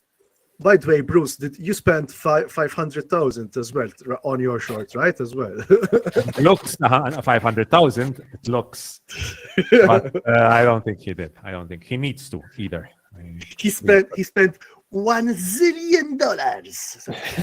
If you remember Austin Powers. So yeah, so there is the talent, right? There is the talent, Max. I mean. No doubt. This is one of the things of the trailer that I wanted to show as well, was the fact that there's a lot of, I was really chuffed that everybody said yes, because that's the point of making it epic. I wanted to also have as much as possible of Maltese big names and as performers. And the thing is, the fact that they all said yes, and that it becomes kind of like a group thing of showing this could be an actual movie. We have everything to make it except the structure and the funds. It really it helped really the message. But also the fact that I've asked them all to do accents. Most of them are Americans, etc., etc. These are people. Some of people are coming from the theater. I mean, they haven't done films for a very long time. So it's kind of trying to wheel them back into films a little bit. I mean, it's my wish. It's like a fantasy of having them, on screen more. And then the fact that they can pretty much play on the fly. This was absolutely zero organization to this trailer. There was no planning, no logistics, out of just trust me. There was no script because it was impossible to script. So there was a storyboard and that's it. And then obviously a setup so they had very little to work on. But they still turn up and they're in character. They have their thing. They have their accent work. It's just straight up. So professionals, proper professionals. And then that they don't get to do these kind of things as well. This is one of the things that came back the most, was some of them when they had action scenes and things like this. It's we don't get to do that. This was really fun because on top of that is we just don't get to do it. We don't have the opportunity to do things like this. So it's such a shame to think that we actually do have the money. We know we have it to actually make this full feature things, and that we can actually have the people. Some were even discovered on the, I'm thinking about just a little shout out to Annalise Mifsud, because she'd never done action. And she was brilliant on screen as an action person. And it was kind of that's it, you're natural. Now you know that you're natural at doing action. And she just didn't have an opportunity to find out before. With again zero training. So this is the thing. This, what I'm saying is it just shows that was the point, was to showcase how much talent we have, even more. Not that it was needed me to show it. People really knew it, but the fact that it's concentrated in one thing, one very short project, that was the point, to kind of like really make it a blast. This is the talent we have. In theaters near you, if there were funds for it. That's the line, right? Yes. I love that line. Good stuff. Max, I don't know if there's anything else you want to add. Not at the top of my head, no. I think. With us, we'll move on to the review section because Joe was supposed to leave at 10, and okay, we got into it due to our passion, so it's fine. Yeah. We always do here. We have a time, and then we never stick to the time, unfortunately. I don't know if you want to stay on for the reviews, Max. Joe's going to review the Bear. I'll leave you do your thing. I'm Maxine here. Are you a fan of Ty West, Max? Are you a fan of Ty West? I haven't seen much from him. I think I highly recommend. Yeah, yes, something that would be up your alley is the House of the Devil, because he did something like with very few resources as well. But yeah, still, I mean the same with X. He did it on a very limited budget in the middle of COVID. So wasn't Pearl 1 million, like literally 1 million? Yeah. And okay, wow. I mean, yeah, he works on a budget. He definitely. I think this one had a bit of a bigger budget, right, Joe? Yes. 100%. Yeah, but still, I think he's going to make a profit out of it. Thanks a lot for joining us, Max. It was really good to have you on. My pleasure. Thank you for inviting me. See you soon, guys. See you then. Bye-bye. All right, Joe, let's get into it. Shall we start off with the Bear? Yeah, I can go with the Bear first. Let's start off with the Bear. Season 3. I've only watched one episode. Loved, but unfortunately, life is life, and I couldn't continue. What do you think, Joe, so far? So, the long and short of the Bear season 3 is it comes after its second season, which was, I don't know if it was record-breaking. I think it was at the time record-breaking for a television show of I guess the most viewers at one point and the most streams in a day and stuff like that. But an incredibly impressive second season on what they already built on a good foundation in the first. But the long and short of season 3 is it's still very good. It's still one of the best shows on television you can watch, from its acting to the way it's shot to the way it's edited. But I'd be lying if I said it wasn't as good as season 2. Now, season 2 set an incredibly high bar with some standout episodes. Like my favorite one being Forks, the whole Richie kind of redemption arc episode. And if I forget the name of the one before it, like the kind of family flashback, that seemed to be most people's favorite from that season. But what they kind of did here, I personally really like what they decided to do. They didn't try to go kind of bombastic and bigger. The first episode picks up kind of directly where the second season ends. Where, I mean, am I allowed to spoil the end of the second season? Actually, I was gonna say I'd rather go, guys, because there you can, if you want to. I don't need to spoil it, but okay. I'll just say it picks up pretty much directly where season 2 ends. But what I like what they did here is it's a lot more contemplative than this show has ever been. Like we were used to the first 2 seasons where it was this chaotic mash of like emotion and so much shit going on at the time, and it's so frenetically edited. This one is a lot more languid, especially in its first episode, and even in more episodes to come. And what this really does, I feel, is it adds another layer of depth to a show, and something I didn't really expect. I was expecting it to be like, okay, now they're at the restaurant, how's it going to progress? What kind of troubles are they going to be hit with? And you do get a little bit of that. But then you get a lot more of an interior look into certain characters. Like there's one episode devoted to one of my favorite characters in the show, who you just get the backstory of how they came to be in this world. And you get a lot more backstory on Kami and the things that he's dealing with. And as I said before, don't get me wrong, there's still the heaping dose of the internal drama and screaming at each other with multiple F-bombs and chaos and stuff like that. But it's very different to season 2. if you go in expecting that really frenetic, always chaos, people are always arguing with each other, you're probably going to be disappointed. Because it is just a lot slower. It does feel longer, especially towards the end. I think the first 6 episodes are all about 30 minutes, maybe just over. And then the last 4 are all over 45 minutes. But then it also kind of brings it home with a really good ending, which is now just leaving me, pun intended, salivating for what comes next. That's the best thing that this show does. It ends every season with a, holy shit, where are we going next with this? You know? Nice. But yeah, overall, it's, as I said, still very good. Still one of the best shows on television. Again, for the way it's directed, for the way it's written, for the way it's performed, for the way it's shot, for the way it's edited. But it is not as good as season 2. Okay. Season 2 had some ridiculous highs, which I didn't think the show was capable of. But this one is kind of like, we went gas down for 16 episodes in 2 seasons.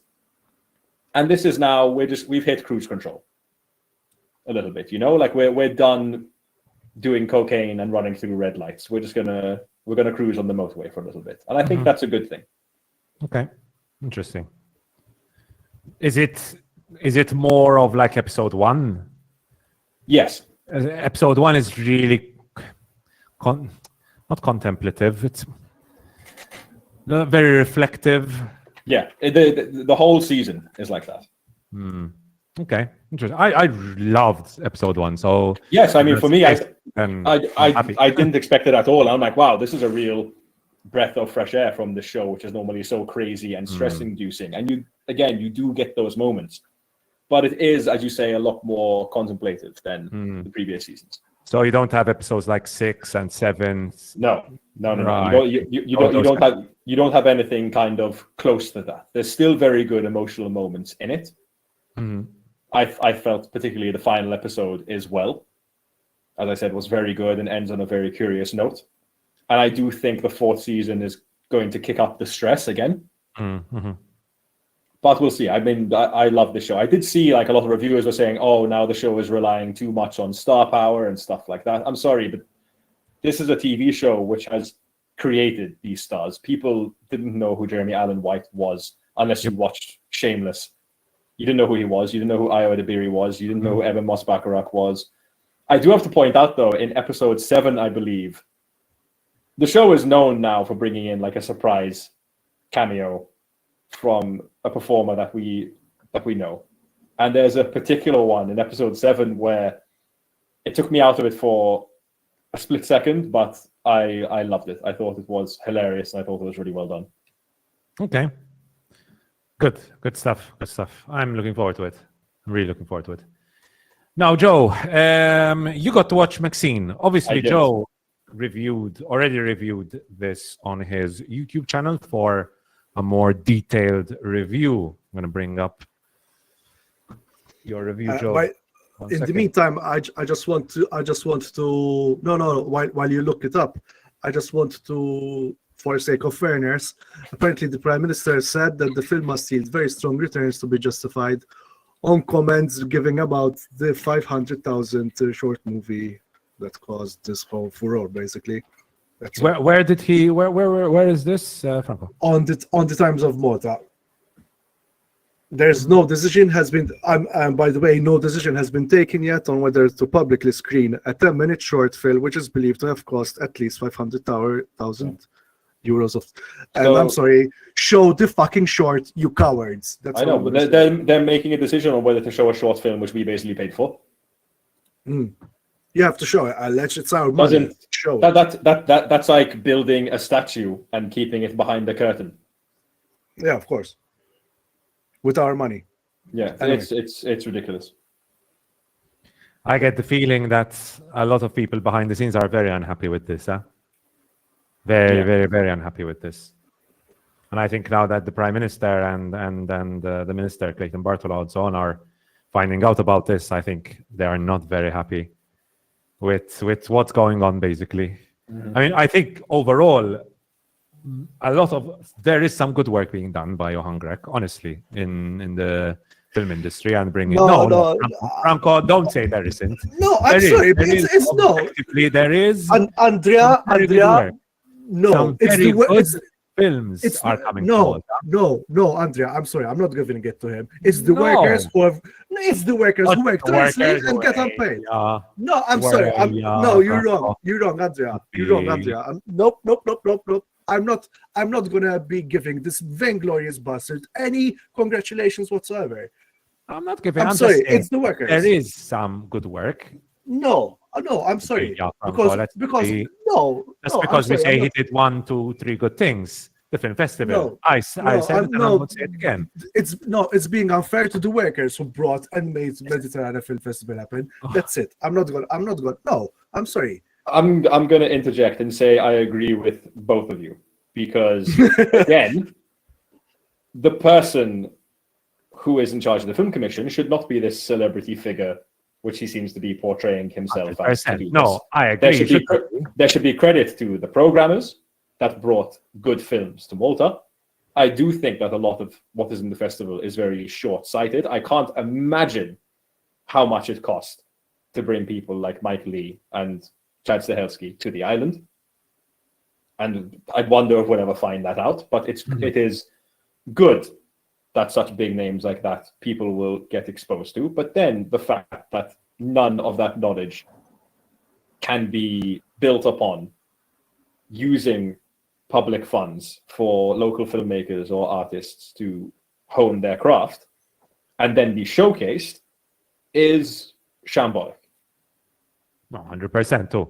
And again, I agree that at this point, I don't think Johann Grech, I'm going to say it, I don't think he can remain as Malta Film Commissioner. I think at this point it's like there's some ridiculous things. Why in the goddamn fuck was Jurassic World Dominion part of the main competition in that film festival?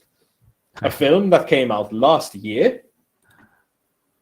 And even like a small nitpick from me, and this is going to be the most film bro-y, snobby thing I've probably ever fucking said. But they are marketing this film festival, as I mentioned before, as a way for casual film goers to go and see something a bit glitzy and exciting in the heart of Valletta, which I'm sorry, again, call me fucking film bro snob right here. That is not what a film festival is for. It is there to put films on, to hopefully find a distributor, to sell them to other territories abroad, or to showcase your films to win a prize at a competition. The fact that we were served without, okay, the tickets are very cheap, €5. Great. I got to see Kinds of Kindness for €5. With popcorn and a drink. Yes. And in any other film festival in the world, you wouldn't be caught fucking dead munching on a bag of popcorn during a film festival. Fair enough. You wouldn't, and you wouldn't be allowed in late because lots of people came in late to Kinds of Kindness. There was one point my friend went to the toilet about 20 minutes into the film. A woman just randomly walked in and tried to take his seat. You know, there are certain, again, for all art is pretentious a little bit in its own right, and film can be incredibly pretentious, but some things, I think, a standard has to be preserved. You go to Venice Film Festival or to Berlin, they tell you, do not eat during this film, because there are certain people there, whether they're a critic or they're just really passionate, they do not want to listen to you eating whilst they're trying to take in this film. You're meant to be in a dark room for a set amount of time, taking in this person's art. You can take a drink in with you, but it has to be from a bottle that you have, which doesn't make noise. And you don't.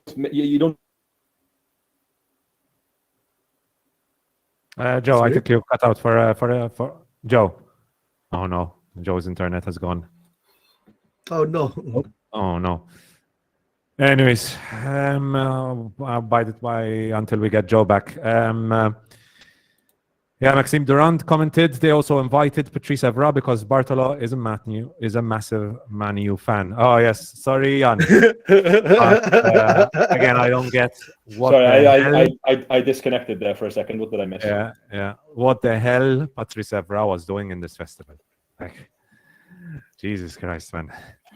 Yeah, there's a lot of extremely short-sighted things, and okay, they need to sell tickets, I guess, to pay for the films that they're bringing, but there are just certain things that you just do not do. And one of them is you don't fucking screen a shitty Jurassic World movie in a main competition at a festival against the films of someone like Yorgos Lanthimos. I'm sorry, you just don't. Mm-hmm. By the way, don't get me wrong, Andrea, because I think I've been gracious enough to be given fairness, to be fair to different commissioner. I invited him to the podcast to have his own words. I also said congratulations for the investment Walton. But now I think it's for me.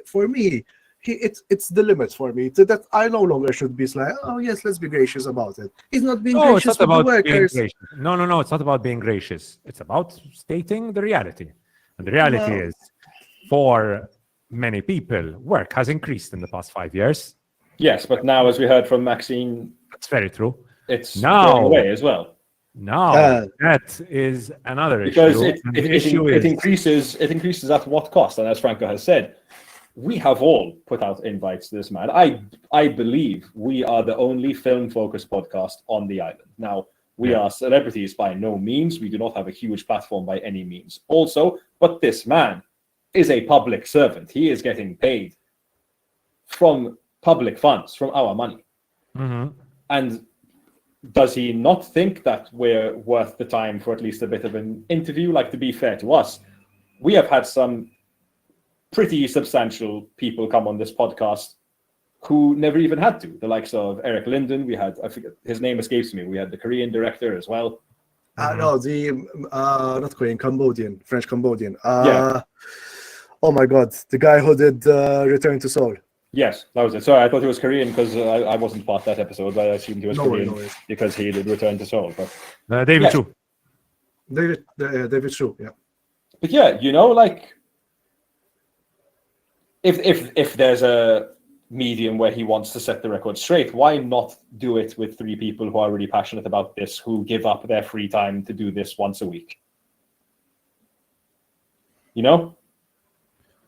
As in, that's up to him, though. It is. That's his choice. It is, but I mean, how long are you going to hide behind this veil? Whereas Maxime has said he's heard from multitudes of people about the frustrations with the situations. And yes, you say there was lots of work in a number of years, but how much of that work was actually on Maltese films?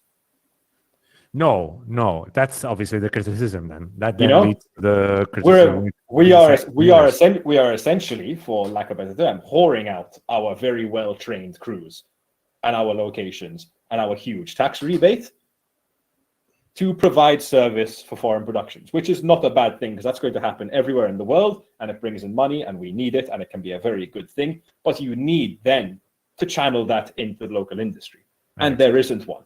That's always where the issue is, right? Where we always mention this. It's obvious we need film productions to come from Hollywood. There's no way we don't even have a film institute. No. Like parts of like film history on the island are just disappearing as well. Old theaters that have been turned into I fucking don't know what, where the plaza was, which is a shopping mall, used to be an old theater back in the day. Okay, some things have to die, I guess. But like one I was reminded of the other day because I was in Valletta, City Lights, the cinema bar. Yep. Wasn't the promise with that when the building was bought by some developer that they were going to incorporate the cinema bar into its boutique hotel? That has not happened. And the theater in Birzabuja, Hasra. Mm-hmm.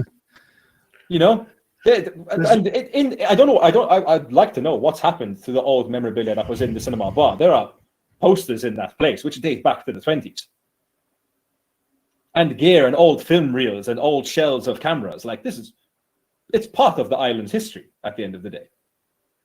And I know Malta has a huge problem at the moment with essentially burying parts of its history, with developers coming in and taking down iconic buildings and stuff like that and building on land where they shouldn't build. But it's seeping into art now. Like I pose the question, is the Manuel Theatre always going to be there? Oh, I think it will. It's a lot of activity. It gets a lot of activity. Luckily, it does, but it is the only space to do it in. Mm-hmm. By the way, guys, because Maxime Durand mentioned Lara Baldacchino.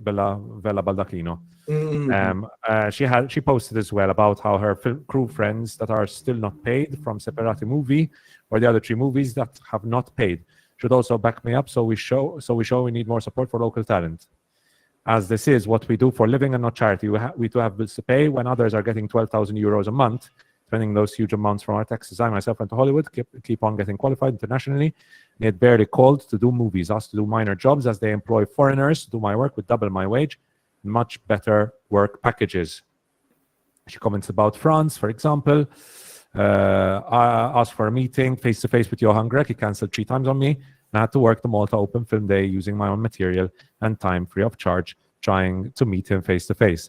Finally, when I was given the meeting, all my points of what is going on had the subject changed on the great ideas he has. Here, if you talk about things, you're blacklisted. The government got out a court case, so all extras are paid through Jobs Plus for the Separati movie of Loomis Farr Productions, but the crew are left alone to solve the issue.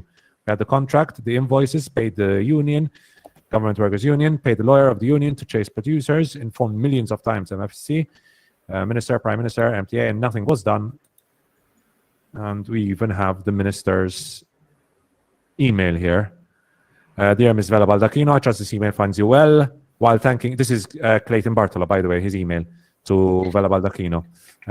Point out that the fact that neither the MTA budget nor the ministry's budget or any other entity's budget has anything to do with the issue being mentioned below.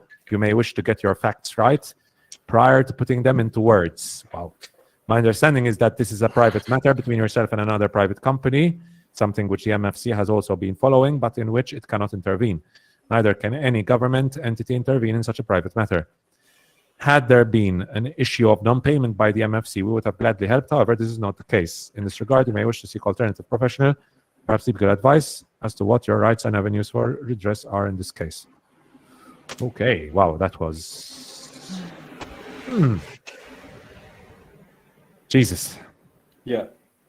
So what's the point? So what's the point of the film commission if they're not gonna defend their own work? No, the film commission is basically there only to bring foreign films into Malta. That seems to be the only. That is not the job of a film commission.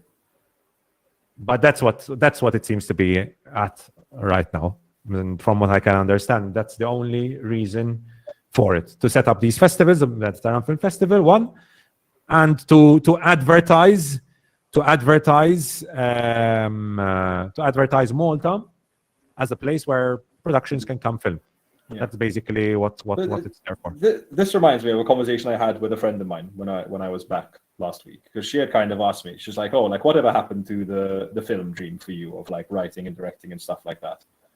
And I said, like, I try to still write in my free time. I said it's tough in Scotland trying to find a network of people I can just fuck around and make films with, even though I'd love to. She's like, oh, like, why did you move back? Like, there's so much going on in film at the moment. You can get work on sets and stuff. But hearing stuff like this just makes me more secure in my decision to not do something like that.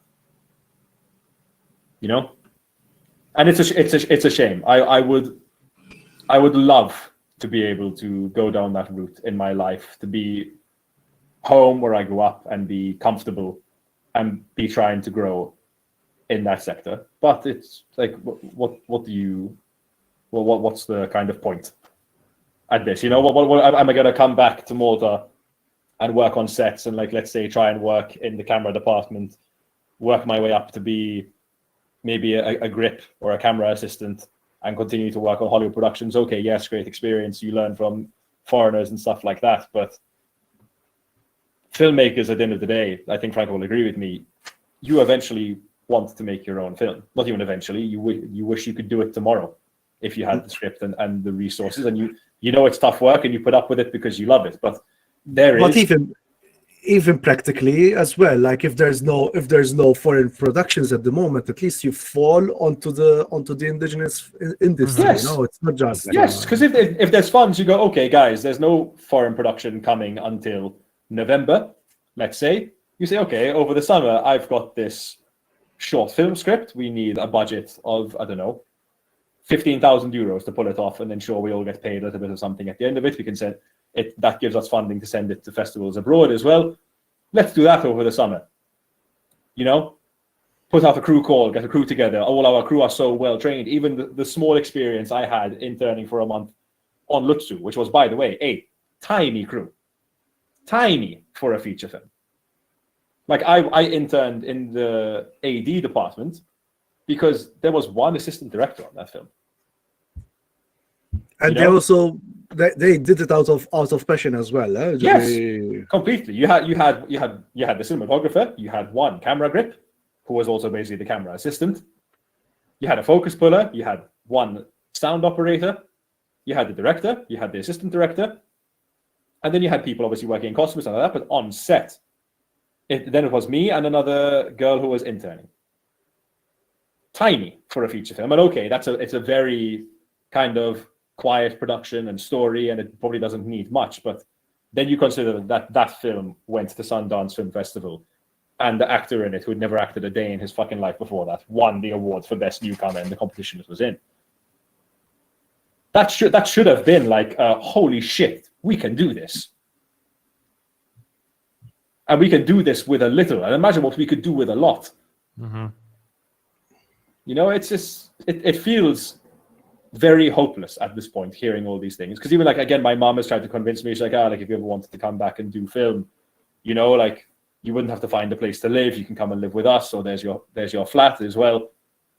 But like, it doesn't feel like there's any kind of route for anything. Apart from the fact that at the University of Malta offers a master's in film. It does not offer an undergraduate degree in film for me to get any kind of formal learning in film. And I don't do the air quotes to kind of put that course down. I did communications, and the parts in communications I did, which involved film, I loved. And there are very, very good, passionate lecturers, especially in film at the University of Malta. But how can we expect to do it when there's no pathway? Even I tried to go to MCAST years ago when I was, how old was I? 19. I went into like their media studies course. You know what one of the lecturers did on the very first day of that course? We were all in a room. I won't mention the lecturer because frankly I can't remember his name, but I'll never forget what he said to us. We're all in a room. We're all very fresh, very new, very young, you know, pretty much kids with dreams. And he got us all to go around the room, introduce ourselves one by one, and say what we would like to do with this course. Now, keep in mind, this course went from everything from writing film to practical production to editing to sound, motion graphics, a huge array of stuff. And they had decent facilities at the time. But anyway, we all went around the room, average age of 18.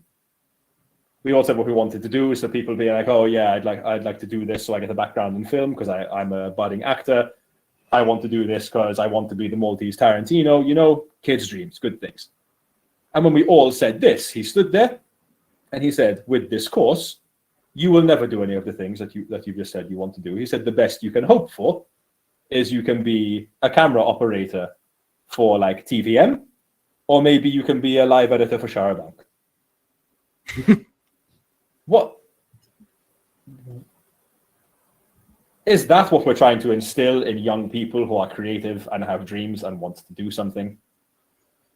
And granted, okay, this could be an exception to the rule. He could have just been a fucking dickhead, you know?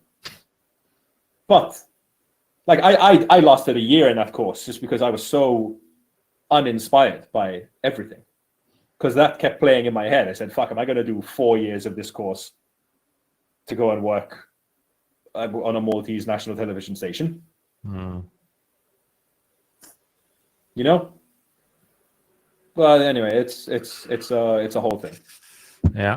By the way, guys, before we move on to Joe's review for Maxine, Maxime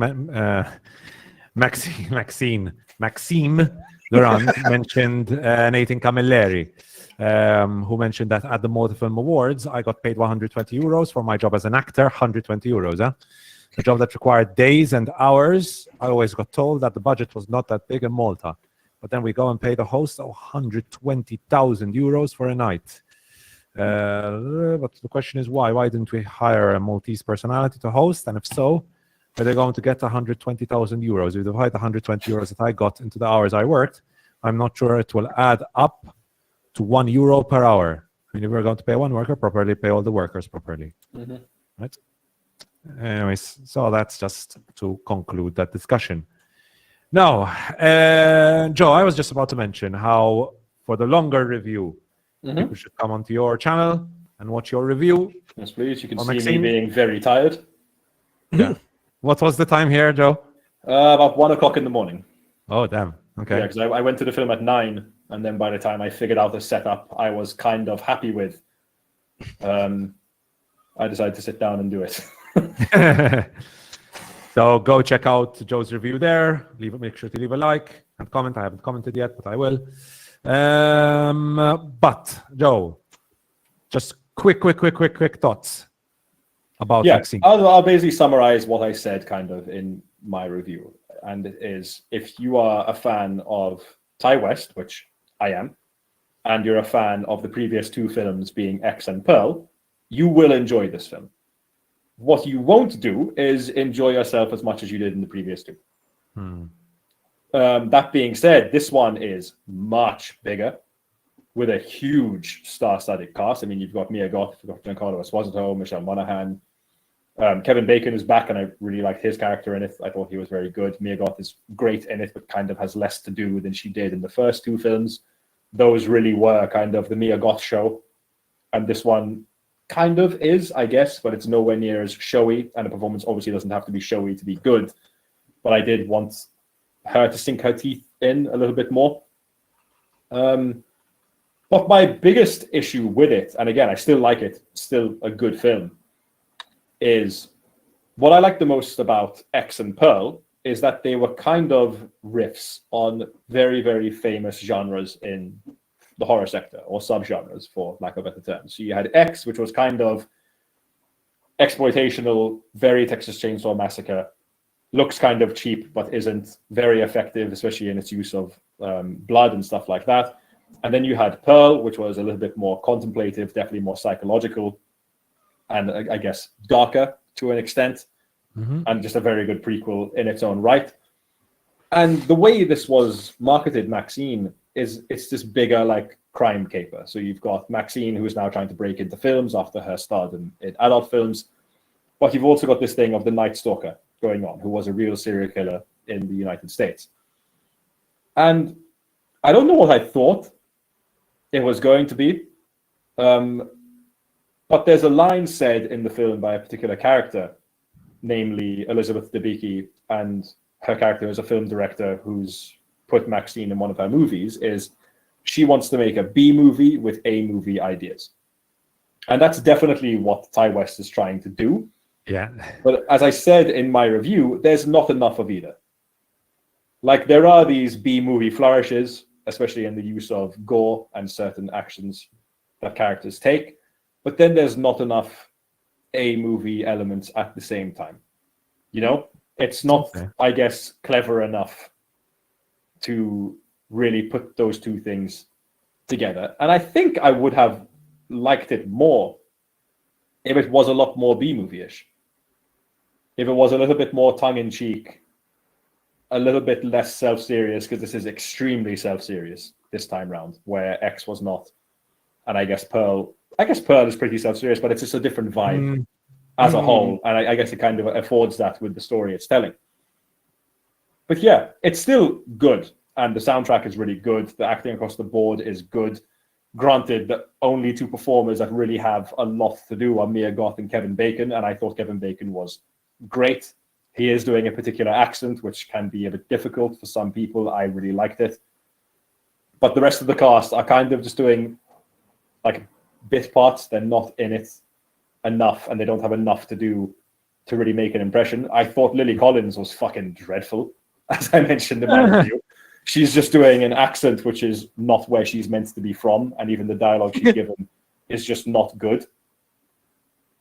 But yeah, it's a little bit disappointing. I was, because I mean, I had huge expectation for this because I love Ty West and I loved the first 2 films in this trilogy. I'd be lying if I said it wasn't a little bit disappointing. And especially because I like the whole like seedy underbelly of LA and showbiz and stuff like that. But I just don't think the payoff was enough for me. Like I think the first 2/3 of the film are a lot more interesting than the final third. Okay. By the way, Yella left a comment, Joe, about what you were saying before. She said all you need is one role model to look up to and perhaps a good mentor. Sounds cheesy, but it's possible to dream big and make it in film, media, animation. Oh, no, I completely agree. My point back on that was there just isn't a pathway in Malta to do it. If you can go abroad and you can, and Maltese people have done it. Yes, absolutely. As Yella has done, in fact. Exactly. Yeah. Coming from Perfect. someone who worked in Cartoon Network. Exactly. Okay, doc. So that's Maxine. Franco, do you want to give your review for No, we can call Beverly it Hills? just or call it quickly today? Beverly Hills. Quickly Beverly Hills 2.5 on 5. If you want something breezy, not and like to spend 2 hours with your family and nothing too impegnative. How do you say it in Maltese in English? In impegnative, nothing. I mean, nothing serious. Something breezy, fun, good action, some good chemistry. Watch Beverly Hills. But if you like, if you give it a miss, you're not losing anything. You know, it's a nostalgia grab.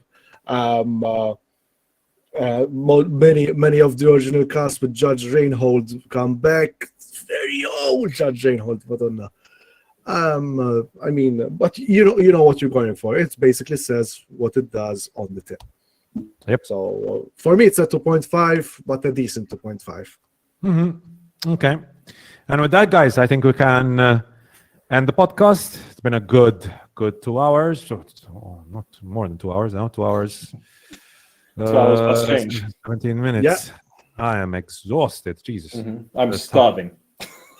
And with that, guys, let's end the podcast. It's been a good one. Thank you to all the viewers and listeners who joined us. Again, lots and lots of views again today. Lots of comments as well. Always great to have the chat moving there. Thank you to everyone who joined us. If you are joining us late, please leave a comment on all the different things we talked about, all the different controversies we've mentioned, the trailers we looked at, the movies we've reviewed, and series as well with the Bear Season 3.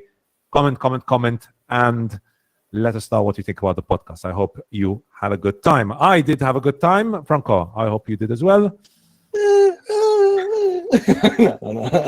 Obviously, always great, guys. Keeping in touch with you every week, and do tune in every week on Monday. Go subscribe and like Joe's videos. He's putting in some of his own time as well. And again, one last time, please do join a union, solidarieta.org. We want to hear more stories. We want to make a strong. We want to give you a strong platform for you to voice your concerns and also fight for your own rights. You're at the end of the day, you're not just film lovers, you're also film workers. And that's all I have to say. Agreed. And Joe, thank you for joining. It was a good Very one. welcome. Enjoyed it. Yeah, great All time, right. great time. Thank you, Maxime. Thank you, Yella. Thank you, Yella. for joining us. Everyone for watching. And with that, I bid you all adieu. Good night, and see you guys next time. Free Next- Palestine! Palestine! Peace Ciao. out. Of the Ad Lib Podcast. Ciao, ciao.